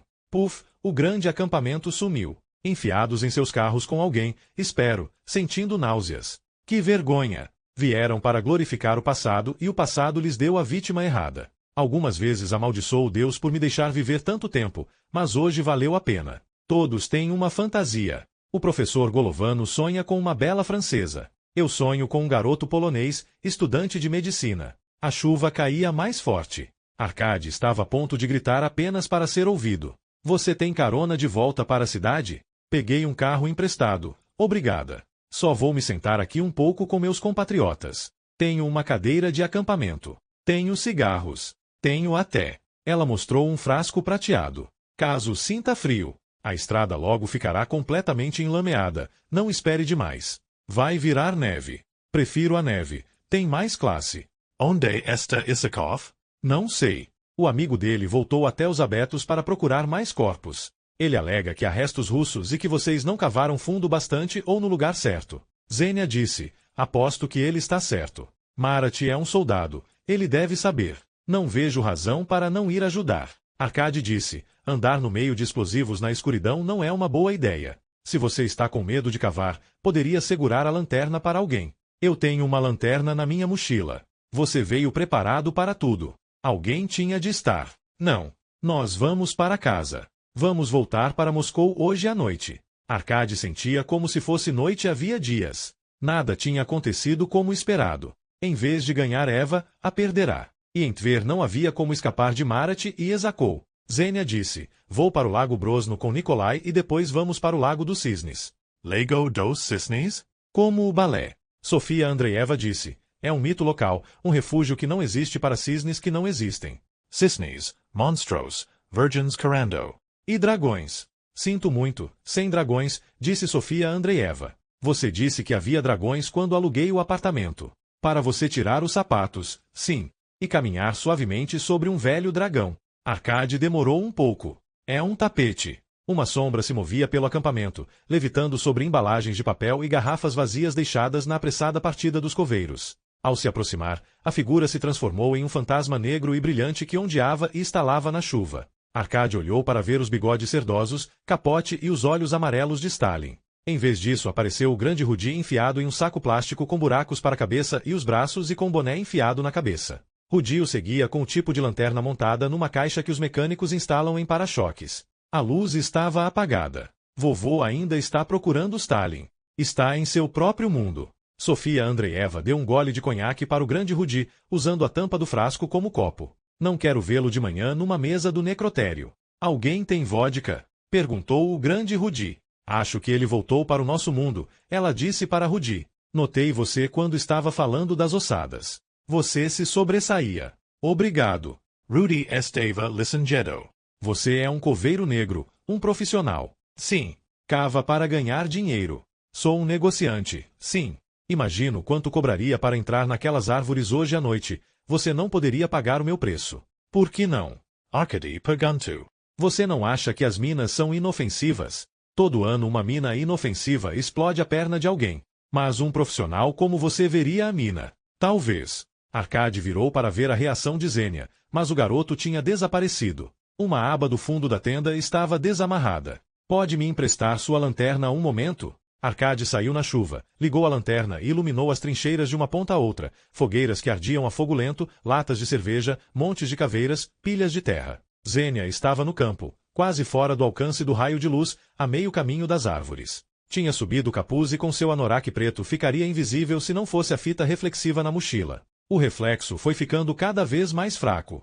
Ocorreu a Arkady que quando ele deixou Moscou abruptamente para ir para Tver, Zenia podia ter se sentido abandonado. Todas as conversas ao telefone sobre monstros podiam ser um garoto implorando um convite que nunca foi feito. Arkady nem mesmo dissera quando voltaria. E quando Zenia apareceu em Tver, sua presença foi apreciada ou foi tratado como excesso de bagagem. Percepções valiosas, mas tardias. À noite os pinheiros eram uma parede sólida se erguendo no campo, e embora a chuva tivesse parado, os ramos pingavam e a cada passo Arkady enfiava a perna até o tornozelo em uma camada de folhas de pinheiro úmidas. Ele seguiu piscadelas de luz amarela até uma lanterna acesa no meio do grupo de árvores, uma clareira de uns 5 metros no centro da qual Urman cavava como um foguista, enquanto Zenia observava atentamente. O detetive estava despido até a cintura e parecia um Buda musculoso exceto pelo coldre de braço e pela arma. Já tinha cavado um buraco de tamanho considerável. Alguma sorte? Perguntou Arkady. Ainda não, respondeu Urman. Mas as coisas irão muito mais rápido agora que tem um parceiro. Zenia manteve o rosto impassível. Arkady notou a blusa e o casaco de couro de Urman cuidadosamente dobrados em cima de uma raiz ao lado da mochila de Zenia. Arkady perguntou, Zenia, você já notou que uma floresta de pinheiros cheira como um desodorizador de carro? Zenia encolheu os ombros, sem espírito para gracinhas. Arkady perguntou a Urman, onde está o seu parceiro? Nikolai foi trazer os americanos de volta. Eu vou desenterrar os restos certos e vamos filmar tudo para a televisão. Os americanos foram embora. Na verdade, Isakov também foi. Ele vai voltar e vai trazê-los de volta. O que você acha, Zenia? Como Mara te disse, se descobrirmos os restos certos. Urman disse, talvez você não tenha notado, Renko, mas tem um monte de corpos aqui. É uma vala comum. Uma sepultura de onde os mortos saíam para respirar, pensou Arkady. Uma caveira, meio enterrada, olhava do fundo do buraco. Sob o brilho da lanterna, os ossos de uma perna pareciam velas. Também é um campo minado, disse Arkady. Não vejo nenhum detector de metais ou sonda por aqui. Não temos tempo para isso. De qualquer maneira, não sobrou mais nada para explodir por aqui. Você simplesmente não encontrou. Você está tentando assustar o garoto. Talvez ele não devesse estar aqui. Eu fico. Se você quiser, eu cavo para você. E eu vou dar uma pá para você me acertar na cabeça. Como você quiser, desde que Xenia vá embora. Ele não quer ir. Arkady perdeu a paciência. Não há razão para ter medo de mim. Certo, você matou algumas pessoas, mas ninguém em particular se importou com isso, a não ser Ginsberg e eu. Ele está morto e eu estou em Tver, o que é praticamente a mesma coisa. Por que a pressa? As pessoas que matamos eram terroristas, Urman disse a Xenia. Arkady disse, você atirou neles pelas costas e na cabeça. Você os executou. E os que você matou em Moscou eram seus colegas boinas negras. Urman sacudiu a cabeça para acalmar Genya. Pobre coitado, aquela bala realmente desarranjou o cerebro dele. Olhe, Renko, o garoto está sorrindo. Era um sorriso doentio. Arkady disse, Xenia, esqueça sua mochila, simplesmente corra. Urman saiu do buraco. E por que ele deveria correr e abandonar seu jogo de xadrez? E o que mais? Por que essa mochila está tão pesada? Urman remexeu na mochila e tirou uma arma de dentro. A sua arma. Ele a trouxe para proteger você, mas nunca parecia ser o momento certo. Na verdade, acho que o momento veio e passou. E jogou tudo dentro da mochila de novo. Arkady sentiu que a conversa se acelerava. Ou talvez eles tivessem desperdiçado suas últimas palavras, como cartas não jogadas. Olhe só. Urman girou casualmente a pá, não tanto para atingir Arkady, mas para manobrá-lo para a beira do buraco. Cora, Arkady disse para Genya. Urman lançou a pá na direção do peito de Arkady como uma lança, mas Arkady abaixou logo que Urman firmou o pé, e quando a pá passou voando, Arkady se ergueu e deu um soco no queixo de Urman que fez a cabeça dele se projetar para trás. Bata primeiro e continue batendo. Não eram más instruções. Arkady atingiu Urman na traqueia e continuou batendo até Xenia se meter entre os dois e segurar o braço de Arkady. Parem de brigar. Xenia, solta. Não quero mais briga, disse Xenia. Não vai ter mais briga. Urman sacou sua arma. Não para você, velho. Esta é por Tânia. Urman atingiu Arkady no rosto com a parte chata da pá. Arkady engoliu um dente e sentiu o sangue escorrer do queixo. Agora vocês estão quites, disse Xenia. Ainda não. Urman apontou a arma para Arkady e mandou ele se ajoelhar. Mãos nas costas. Ele algemou Arkady e o chutou de cara para baixo no buraco. Esta é por mim. A pá passou longe do alvo, entretanto, e Arkady ouviu o barulho de luta acima. Urman disse, agora você está me atacando? Quer ir com ele, seu merdinha? Um corpo caiu sobre Arkady. Em seguida a terra, o cheiro dos pinheiros e o calor de sangue. Urman disse, desenterro vocês dois daqui a umas 2 horas, tiro as algemas e vamos procurar um belo pântano para você e seu amigo. É esse o plano. Além do mais, sabe o que odeio? Explicações complicadas. Blá blá blá. Xenia gemeu, mas não parecia estar consciente. Ele podia ficar inconsciente até os dois estarem cobertos de terra, Arkady pensou. Ele virou a cabeça para respirar e encolheu os joelhos por baixo de si da melhor maneira que pôde. Vá em frente, disse Urman. Se contorça como um verme, mas ainda assim vai ser enterrado vivo. Urman jogava terra vigorosamente. A pá vinha cheia, a terra caía em torrões. Xenia, não, por favor, disse Arkady. Quem vai sentir falta dele? É um favor que estou fazendo. A terra cobriu a cabeça de Arkady. Quando não havia mais terra solta, Urman se virou e começou a cavar para tirar terra de outro buraco. Apesar da terra em seu ouvido, Arkady ouviu uma trovoada, uma motocicleta subindo pela estrada e um clique mecânico. Urman parou. Olhou para 3 enferrujados pinos de pressão que tinham permanecido imperturbados em uma cama de velhas folhas de pinheiro até a última pasada. Ele respirou fundo quando os pinos e um tubo do tamanho de uma lata de café saltaram do chão até a altura de sua cintura, quase perto o suficiente para tocar. O tubo estava abarrotado de TNT, bilhas e metralha, e tudo o que ele conseguiu dizer para sintetizar sua vida foi: merda.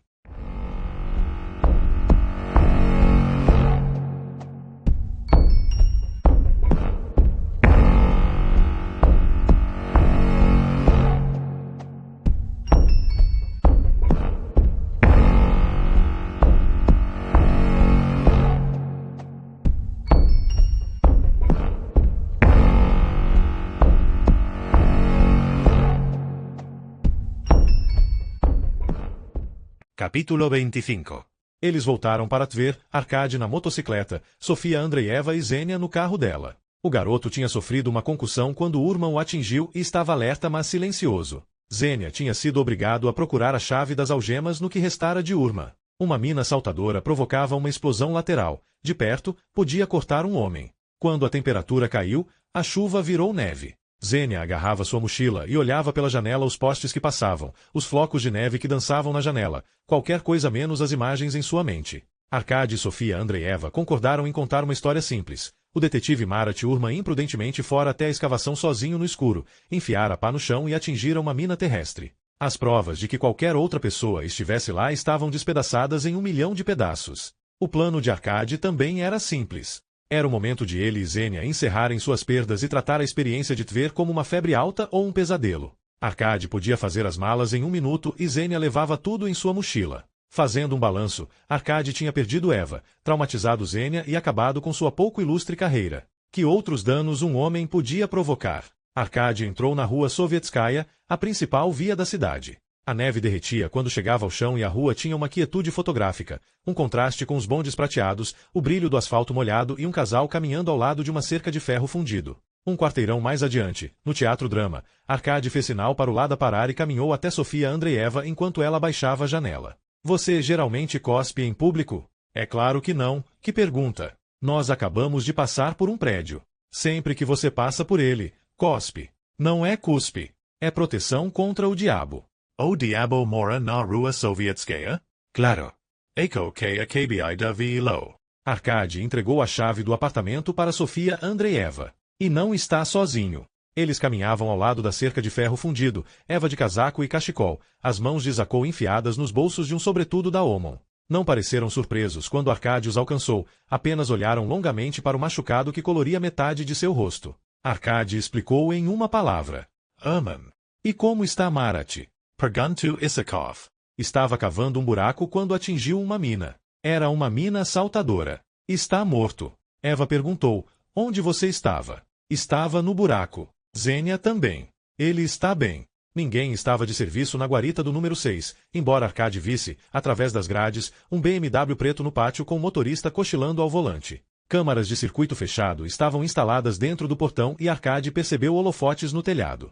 Zakov perguntou, você matou Marat? Acho difícil acreditar. Eu também, disse Arkady. O que é esse prédio? Era o quartel-general da segurança durante a guerra. Era aí que o pai de Nikolai trabalhava, disse Eva. A Lubyanka de Tver. A Lubyanka em Moscou era o bucho do inferno, um monólito da cor de sangue seco. Em comparação, o edifício no número 6 era um bolo confeitado. Ele era agente do NKVD? Pergunto Arkady. Fez a parte dele. Conte a ele, disse Eva. Isakov hesitou. Eva faz questão da verdade. Então, meu pai. Eu sempre me perguntei como ele podia estar no NKVD e ser tratado com tanto desprezo por seus colegas. Já era velho quando nasci e, àquela altura, um bêbado, mas pelo menos tinha sido espião durante a guerra, eu pensava, e ele agia como se guardasse segredos do Estado. Tinha um problema de pele de tanto lavar as mãos, e quanto mais bebia, mais vezes saía da mesa para lavar e secar os dedos. No seu leito de morte, meu pai disse que havia mais uma sepultura polonesa. Quando perguntei sobre o que ele estava falando, ele me contou que era um carrasco. Nunca tinha feito espionagem, simplesmente matava pessoas. Não apenas os matava, como registrava para onde iam. Esse foi seu presente de despedida para mim, mais uma sepultura polonesa. 2 presentes, ele se corrigiu. Ele também me deixou sua arma. Eu a achei hoje de manhã dentro de um saco de veludo, ainda carregada. Arkady perguntou a Zakov, por que está me contando isso? Acho que está a salvo com você. Estou com frio, disse Eva. Vamos caminhar. Uma caminhada civilizada sob a neve fina no meio da noite. Com bonomia.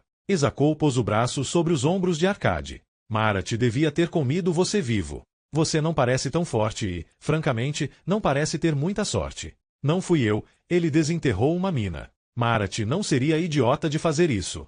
Era um boina negra. A elite? Quem mais? Nos mandaram para a Chechênia para endurecer as tropas. Os oficiais do exército andavam bêbados além da conta até para saírem das barracas, e os soldados estavam assustados demais. Pediam suporte aéreo se vissem um rato. Só saíam para pilhar. E o que havia para pilhar na Chechênia? Não muito, mas temos uma mentalidade de pilhadores. Por isso fui candidato. Quero reviver a Rússia. Você tinha planos políticos? Pergunto Arkady. Além da imunidade, quero dizer. Você admirava Lenin, Gandhi, Mussolini?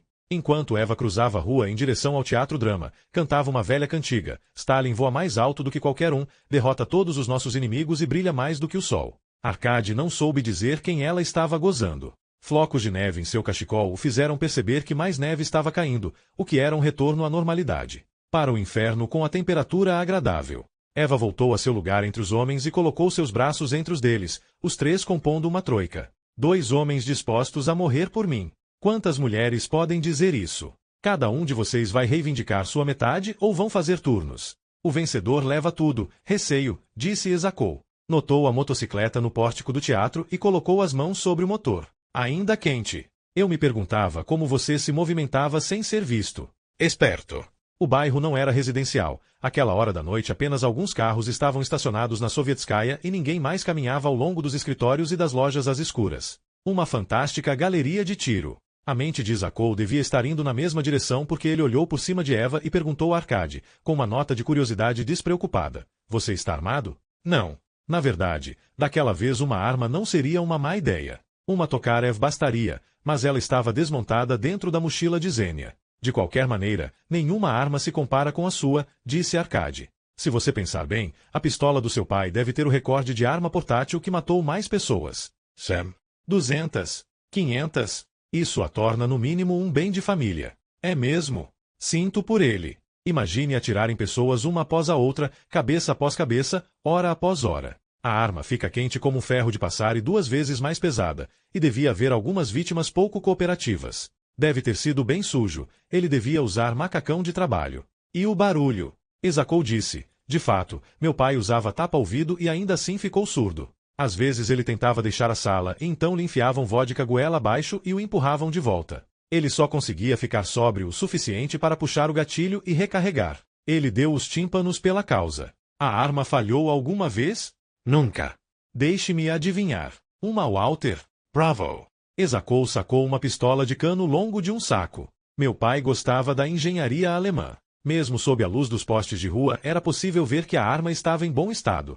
Também parecia ávida. Uma caminhonete azul e branca da milícia patrulhava a Sovietskaya e diminuiu a marcha ao passar por Arkady, que esperava pelo menos uma verificação de identidade. Exacou enfiou a pistola no cinto, mostrou o homo impresso em sua jaqueta e dobrou o braço numa saudação que imitava um brinde. A caminhonete ligou as luzes do teto e continuou, ronronando. Eva disse, ele reconheceu você. Ganhou o dia. Para eles você é um herói. Sem mencionar assassino, Arkady pensou. As pessoas são complicadas. Quem poderia dizer, por exemplo, para que lado Eva se inclinaria? Era como jogar xadrez e não saber de que lado sua rainha estava. Arkady disse, a batalha da Ponte Suncha soa como uma grande vitória. Suponho que sim. O inimigo deixou 14 corpos e nós não perdemos ninguém. Houve um ataque a um hospital de campanha do exército mais cedo naquele dia. Graças a Deus recebemos a mensagem a tempo. Você estava na ponte quando o ataque começou? É claro. Você recebeu uma mensagem que dizia que em alguns minutos metade dos soldados russos na Chechênia cruzaria a ponte perseguindo os rebeldes. Você se preocupou com o que eles pensariam se vissem seu esquadrão de boinas negras comendo uvas e vadiando com o inimigo? Havia alguns chechenos na ponte. Eles foram para cima de nós, mas estávamos prontos. Uma resposta cheia de humildade. Escolha errada, pensou Arkady. Ultraje e um soco na cara eram sempre uma resposta mais segura. É claro que Exacou estava se comportando como um homem racional em benefício de Eva. Arkady também. Eles eram os atores e ela, a plateia. Era tudo por ela. Quando eles voltaram para a grade de ferro fundido, a neve começava a se grudar nas barras, estreitando-as. Conversei com Ginsburg, diz Arkady. Ginsburg? Exacou diminui o passo se esforçando para lembrar. O jornalista. Conversei com muitos jornalistas. O Corcunda. Como você pode esquecer um corcunda? Perguntou Eva. Exacou disse, agora me lembro. Ginsberg estava frustrado porque não permiti que pousasse no meio de uma operação militar. Acho que ele não entendia que um helicóptero no solo não passa de um alvo. A operação militar era o combate na ponte. Essa conversa está aborrecendo a pobre Eva. Ela já ouviu essa história uma centena de vezes. Vamos falar sobre a reconstrução da Rússia. A operação era a luta na ponte. Vamos falar sobre o papel da Rússia no mundo. Ginsberg tirou fotos. É mesmo? Arkady parou bem embaixo de um poste de luz e abriu a japona. Dentro havia um envelope, de onde ele tirou 2 fotos, uma atrás da outra. Ambas do ar, da ponte, corpos espalhados ao redor de uma fogueira e boinas negras caminhando em volta com armas portáteis. Nada fora do comum, disse Esakov. Arkady mostrou a outra para comparação. A segunda foto é da mesma cena, 4 minutos depois, pelo relógio da câmera. Há 2 mudanças significativas. Urman está apontando sua arma para o helicóptero, e todos os corpos ao redor da fogueira foram para frente ou movidos para um lado. Nesses 4 minutos o mais importante para você e seus homens foi mandar para longe o helicóptero e tirar alguma coisa que estava sob os corpos. Tirar o quê? Perguntou Eva. Dragões. O sujeito pirou, disse Esakov. Quando a mulher de Kuznetsov disse que você tomou os dragões dela, não compreendi sobre o que ela estava falando. Era uma bêbada que assassinou o marido com um cutelo. É essa a sua fonte de informações? Eu não estava pensando na Chechênia. A Chechênia acabou. Nós vencemos. Não terminou, disse Eva. Bem, já ouviu bastante, disse Esakov. Eva perguntou, por quê? Ainda tem mais? Arkady disse, o restante do mundo coloca dinheiro nos bancos. Esta parte do mundo coloca o dinheiro em tapetes, e os tapetes mais valorizados têm dragões vermelhos tecidos no desenho. Um tapete clássico com um dragão vale uma pequena fortuna no Ocidente. Ninguém quer manchá-los de sangue, e, como você disse, não há muito mais de valor para ser roubado na Chechênia. Os mortos eram ladrões? Sócios. Esakov e Urman estavam no negócio de tapetes. Eles abriram os tapetes para os sócios e depois os enrolaram novamente. Flocos de neve se agitavam sobre a superfície brilhante das fotografias, sobre os carvões da fogueira do acampamento, por cima das passadas largas de Marat e Urman, ao redor dos corpos espalhados na areia ensanguentada. Agora percebo, disse Eva. Isakov percebeu a nuance. Você já viu essas fotos antes? A noite passada. Você me disse que ia até o hospital. Vi você pegar os cacetes. Menti. Renko estava com você? Estava. E? Eva respondeu a Isakov com um seguro e enfático sim. Isakov riu. Marat me avisou. Cuidado com Renko. Fique de olho nele. O cara não parece nem um pouco morto. Arkady disse. Me sinto surpreendentemente bem, considerando o que aconteceu. Você não se importa se está vivo ou morto. Isakov perguntou. De certo modo, sinto que já estive das 2 maneiras. A Walter reapareceu nas mãos de Esakov. Ok, vamos nos comportar como adultos. Marat e eu realmente negociamos com os tapetes. E daí? Na Chechênia todo mundo fazia alguma coisa à parte, principalmente drogas e armas. Duvido que salvar preciosas obras de arte de uma casa em chamas seja contra a lei. Os negociantes e colecionadores certamente não fazem perguntas e os chechenos, se você os trata com respeito, são parceiros confiáveis. Mas naquele dia, quando recebi a mensagem do comboio do exército russo de que estavam a minutos da ponte, simplesmente não havia tempo para terminar o almoço, enrolar os tapetes e dar adeuzinho. Às vezes é preciso tirar o melhor possível de uma situação ruim. Eva riu. Quando ela queria demonstrar desprezo, fazia isso muito bem. Você é um traficante de tapetes. 14 homens mortos por causa de tapetes. E em Moscou, assassinando membros de seu próprio pelotão. Pontas soltas. Esakov fez sinal para que Arkady ficasse parado e o revistou. Você realmente não está armado. Sem arma, sem caso, sem provas. Ele tem as fotografias, disse Eva. O promotor Sarkeesian as Rascaria. Zarin Faria o mesmo. Esakov apontou ao Walter diretamente para Arkady, ultrapassando certo limite. Eles provavelmente me mandarão conduzir a investigação. Você não tem uma arma? Talvez esta sirva.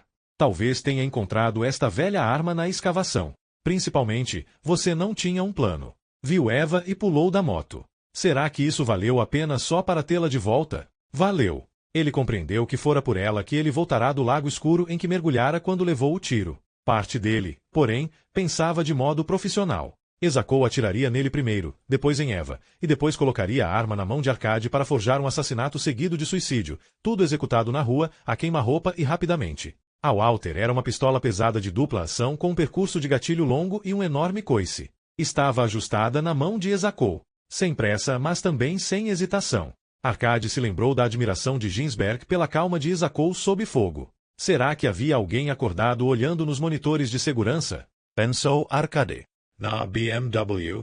Ouviu ruídos distantes de motores, mas onde estava a caminhonete da milícia? Será que os padeiros já não estariam nas ruas àquela hora, a caminho de seus fornos? A rua Sovietskaya estava tranquila como uma tumba. Sem arma, sem promotor, sem caso, sem provas. Isacou não deu um passo para trás para atirar em Arcade, encostou o cano bem embaixo do queixo dele em uma posição impossível de errar. E depois sua amante o abandona. Não é de admirar que esteja deprimido. Não é de admirar que esteja deprimido. A voz de Isacou foi repetida de dentro do bolso do casaco de Eva. Ela tirou o gravador do casaco, abriu a tampa e segurou uma fita. Isacou observou incrédulo enquanto ela jogava por cima da grade. A fita era branca e desapareceu no gramado nevado. As luzes brilhantes do detector de movimento se acenderam e se apagaram. Isakov mantive a arma apertada contra Arkady. Vá pegar. Há uma câmera no portão. Não dou a mínima se você vai por cima, por baixo ou através do portão. Isacou soltou Arcade e lhe deu um empurrão. Vá pegar. Não acho que essa fita vá ser fácil de achar. Você nunca terá tempo de achá-la depois que atirar esse canhão velho, e tem de achá-la, pois é uma confissão completa. Em xadrez isso se chama imobilizar. Um rangido anunciou a aproximação de limpa-neves limpando a rua. Os caminhões se moviam devagar mas majestosamente em um resplendor de luzes que Arcade e Eva acompanharam. Da motocicleta, viram Isacou ainda diante do portão, imobilizado.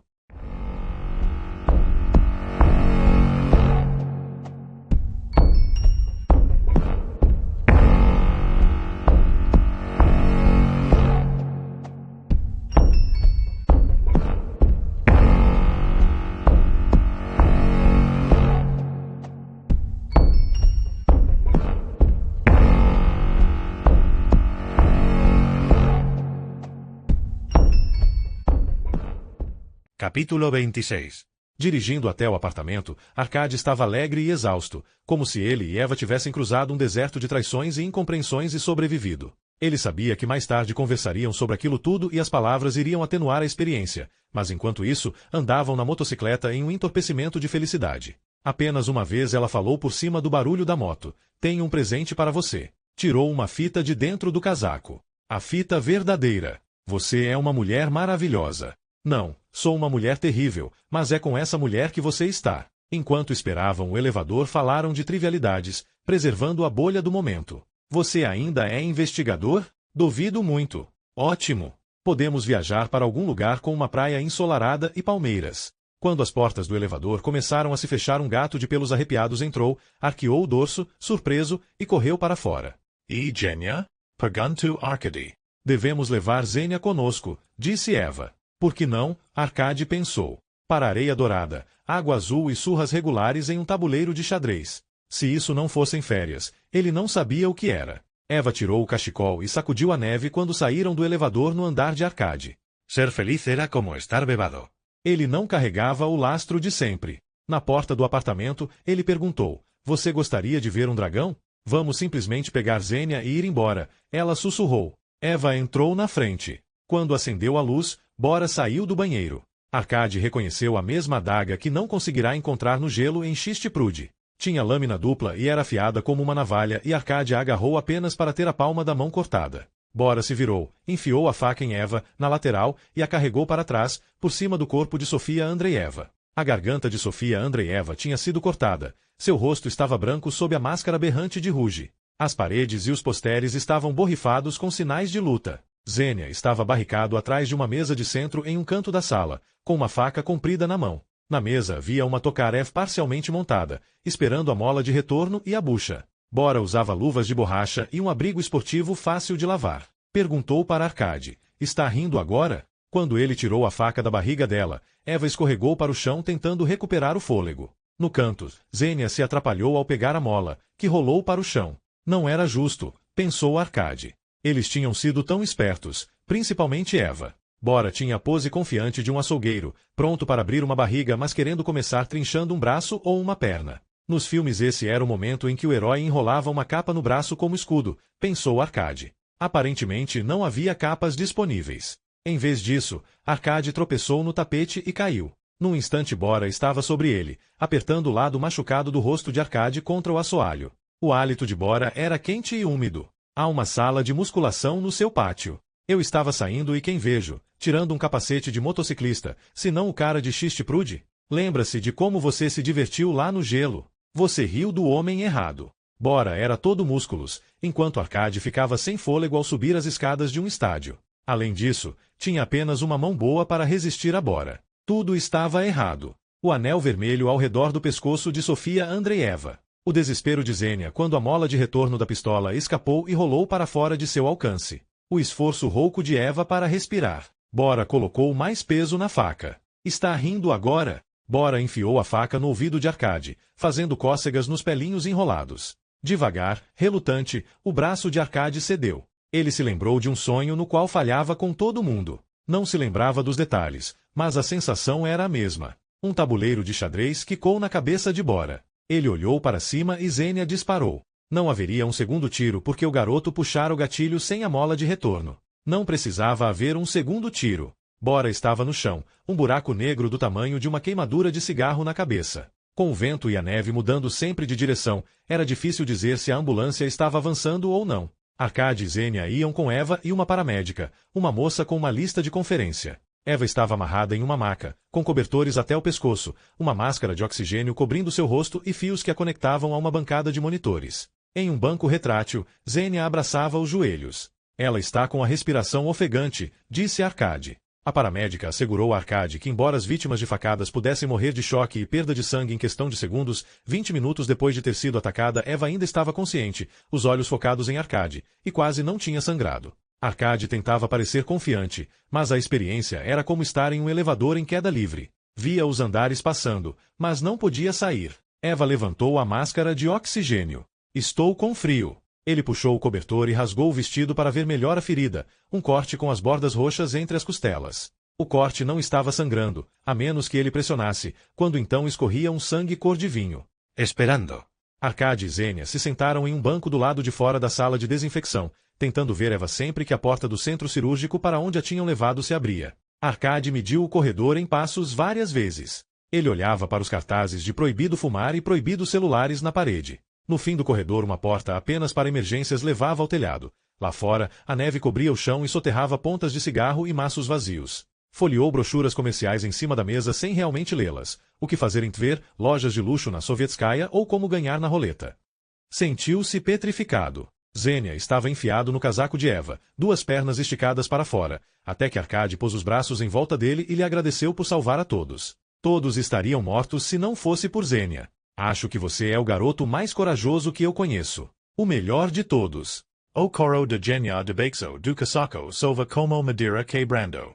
Helena Ilishina saiu, vestindo um avental roxo escuro de suor e falou com Arkady em um tom suave e especial que não oferecia nenhuma falsa esperança. Drenamos uma boa quantidade de sangue. A doutora Casca apresentava pouco sangramento externo, mas internamente estava se afogando. São tantos órgãos que uma faca pode atingir. Pulmões, fígado, baço, diafragma e, é claro, o coração. Depende do alcance da lâmina. Uma laparoscopia completa e a reparação podem levar horas. Sugiro que vá até a emergência para medicar adequadamente sua mão. Arkady podia imaginar a emergência e sua população noturna de bêbados e drogados disputando atenção. Nada além de vampiros. Vamos ficar aqui. Claro. Que bobagem minha sugerir cuidados médicos. Arkady não sabia por que ela estava sendo tão brusca. Por favor, pode me dizer onde posso usar o celular? Não neste andar. Nossos instrumentos não gostam dele. Então onde? Lá fora. Ela percebeu o olhar dele na direção da porta apenas para emergências. Nem pense nisso. Farto de olhar para o chão, Arkady voltou para as brochuras em cima da mesa. Eram folhetos brilhantes que ofereciam apartamentos, manicures, restaurantes íntimos, a oportunidade de conhecer homens estrangeiros. Dilis dizia, Taptes Sarkisian. Um belo tapete persa, turco ou oriental é um belo investimento. Tapetes de dragão, em especial, só aumentam de valor. Nas casas de leilão de Paris e Londres, os tapetes de dragão são avaliados em $100.000 ou mais. A foto ilustrativa mostrava um homem bem vestido, de cabelos brancos, apontando um dragão vermelho imbricado no desenho intrincado de um tapete. Arkady pintou os cabelos do homem com uma caneta e a semelhança familiar com o promotor Sarkisian se tornou completa. Vitor e Platonov chegaram de Moscou com copos de chá de papel. Sua médica me ligou. Eu liguei para Platonov. Platonov disse, você e Xenia não pensaram que seus amigos iam abandoná-los, não é? Você tem alguma relação com Helena Ilishina? Arkady perguntou a Victor. Mais ou menos. Ficamos acordados juntos quando você estava no hospital. Compartilhamos a vigília. Você estava bêbado. Mero detalhe. Beba seu chá. O chá parecia fraco e estava frio. Arkady bebeu um gole e quase cuspiu. Um toque de etanol. Victor Duda Ambrose. A chás e chás. É horrível. Não tem de quê. Ofereceu uma pistola e um pente extra para Arkady. Arkady Rikyusu. Não acho que Helena Ilishina chamou você para ter um tiroteio no hospital. Ficaríamos famosos. Seríamos os terroristas do noticiário da noite. Zenia e Platonov jogavam xadrez às cegas, exatamente o que o garoto precisava para manter a mente ocupada. Um catálogo de lingerie feminina mantinha Vitor totalmente absorto.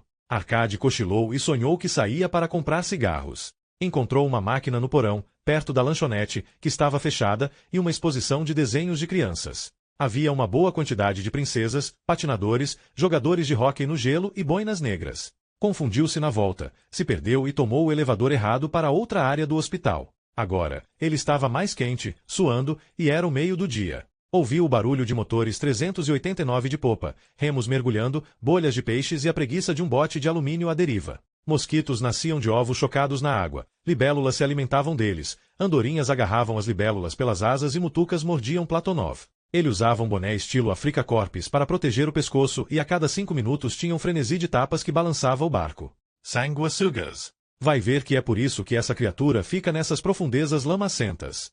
Platonov colocou os remos novamente na água e conseguiu dar uma remada. Ele era o remador porque colocar seu peso na popa ou na proa desestabilizaria o bote. Zenia estava sentado na frente, de camiseta e calção, remexendo em uma caixa de fogos de artifício. Estava levemente bronzeado e tinha até engordado um pouco. Uma câmera estava pendurada pela alça no seu pescoço. Só temos mais uma bomba, disse Zenia. Como estamos com os sanduíches? Perguntou Platonov. Arkady deu uma olhada na cesta. Temos bastante. Alguns estão um pouco molhados. Não existe isso, disse Platonov, sanduíches que estejam apenas um pouco molhados. Zenia inspecionava a água olhando pela câmera. Você sabia que alguns corpos mortos não afundam nem flutuam, ficam simplesmente em suspensão na água? Parece maravilhoso. Platonov mergulhou o boné na água e o pôs de volta na cabeça, desfrutando o frio que escorria. Me conte o plano novamente, disse Arkady. Zenia disse, jogamos uma bomba, na verdade um foguetão bem forte. O monstro é curioso, sobe, e eu tiro uma foto.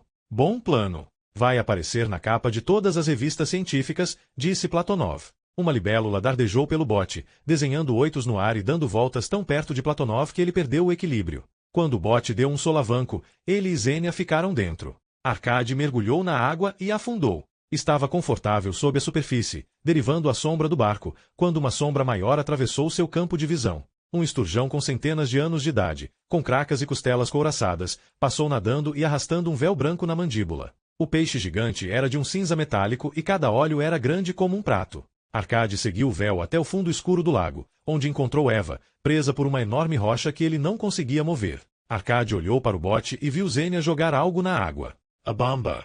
Uma enorme bolha emergiu, criando uma onda que encheu a superfície da água de peixes e, embaixo, deslocou a rocha. Arkady pegou a mão de Eva e os dois subiram sem esforço até que Vitor o sacudiu para acordá-lo. Ela está saindo. A Eva que saiu da sala de cirurgia era uma versão desinflada dela mesma, molhada de suor, anestesiada e surda para o barulho do suporte de soro que rolava a seu lado. Então, as portas da UTI se fecharam atrás dela. A doutora Casca passou por um momento difícil, disse Helena Ilishina. Ela mesma parecia esgotada, com olheiras e a marca da máscara cirúrgica correndo como uma sutura por seu rosto. A lâmina se moveu em arco depois de penetrar, de modo que tivemos vários lugares para consertar. Um pulmão foi lacerado e o diafragma foi perfurado. Entretanto, não houve danos ao coração.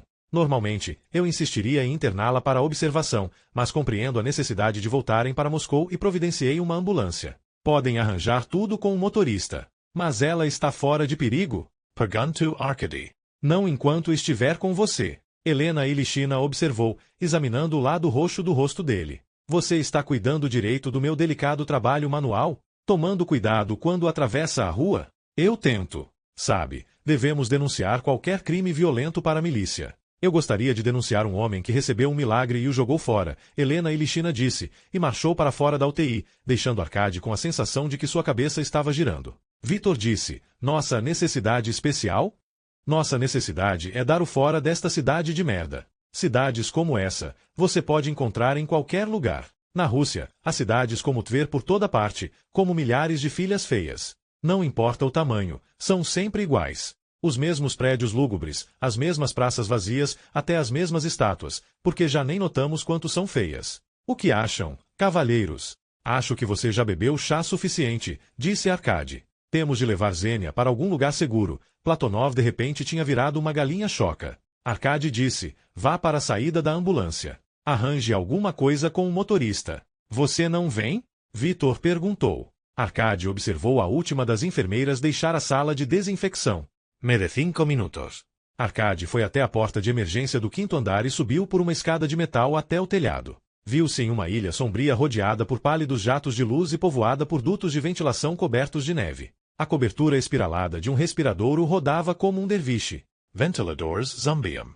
Um duto com catavento girava nervosamente. Lugar alto, perfeito para celulares. Telefonou para Moscou. O 11º toque foi atendido com: quem diabos está falando? Promotor Zurin, aqui é Renko. Cristo. Estou voltando. Há 2 cadáveres no meu apartamento em Tver. Uma mulher mais velha com a garganta cortada, uma mulher muito boa chamada Sofia Andreeva Poninsky, e seu agressor, Bora Bogolovo, em quem atirei e matei. E deu o endereço para Zurin. Espir. Por que está ligando para mim? Você trabalha em Tver, no escritório do promotor Sarkisian. Sarkisian estava envolvido com Bogolovo. E também com os detetives moscovitas Isakov e Urman em assassinato, crimes de guerra e recepção de bens roubados. Tenho a confissão de Isakov gravada em fita. Cristo. É chocante. Quem sabe até onde isso poderá ir? O que está insinuando? Apenas que essa investigação não pode ser conduzida em Tver. Tem de ser conduzida por um promotor de fora cuja reputação esteja acima de qualquer suspeita. Deixei a chave para você em cima da porta do apartamento. Seu filho da puta, você está gravando esta conversa? Onde você está? Arkady desligou. Era o bastante para começar. Sentiu-se revigorado pelo telefonema. Descansou os braços no parapeito, respirou fundo e deixou que um tremor de alívio o sacudisse. Do telhado do hospital, via o percurso negro do Volga e as luzes sinuosas do tráfego ao longo do rio. A Praça Lenin era uma piscina de luz, mas longe do centro as luzes dos postes estavam suavemente cobertas. Enquanto a neve caía, a cidade afundava e levantava. Havia um ritmo na neve assim como havia ondas no mar, e a ilusão, enquanto a neve caía, de que Tver renascia. Nada mal, disse Arkady. A neve caía. A neve caía sobre um herói em um portão na rua Sovietskaya, imobilizado, ainda pensando em seu próximo movimento. A neve caía sobre ossos que tinham saído do esconderijo. Caía sobre Tanya e as noivas russas. Caía sobre a coragem de Sofia Andreeva. Ele pensou que a médica tinha se enganado quanto ao milagre. O verdadeiro milagre era que o povo de Tver despertaria para descobrir sua cidade transformada em algo puro e branco. Quanto aos fantasmas, eles já enchiam as ruas.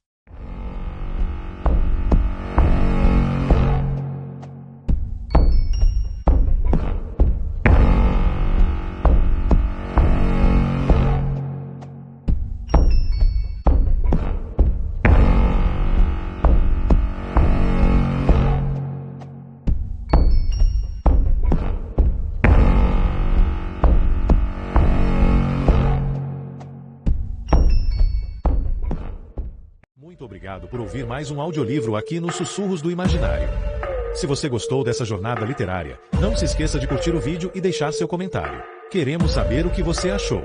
Inscreva-se no canal e ative as notificações para continuar explorando histórias fascinantes e descobrindo novos mundos ao nosso lado. Sussurros do Imaginário, a sua melhor companhia para viagens literárias. Até a próxima aventura.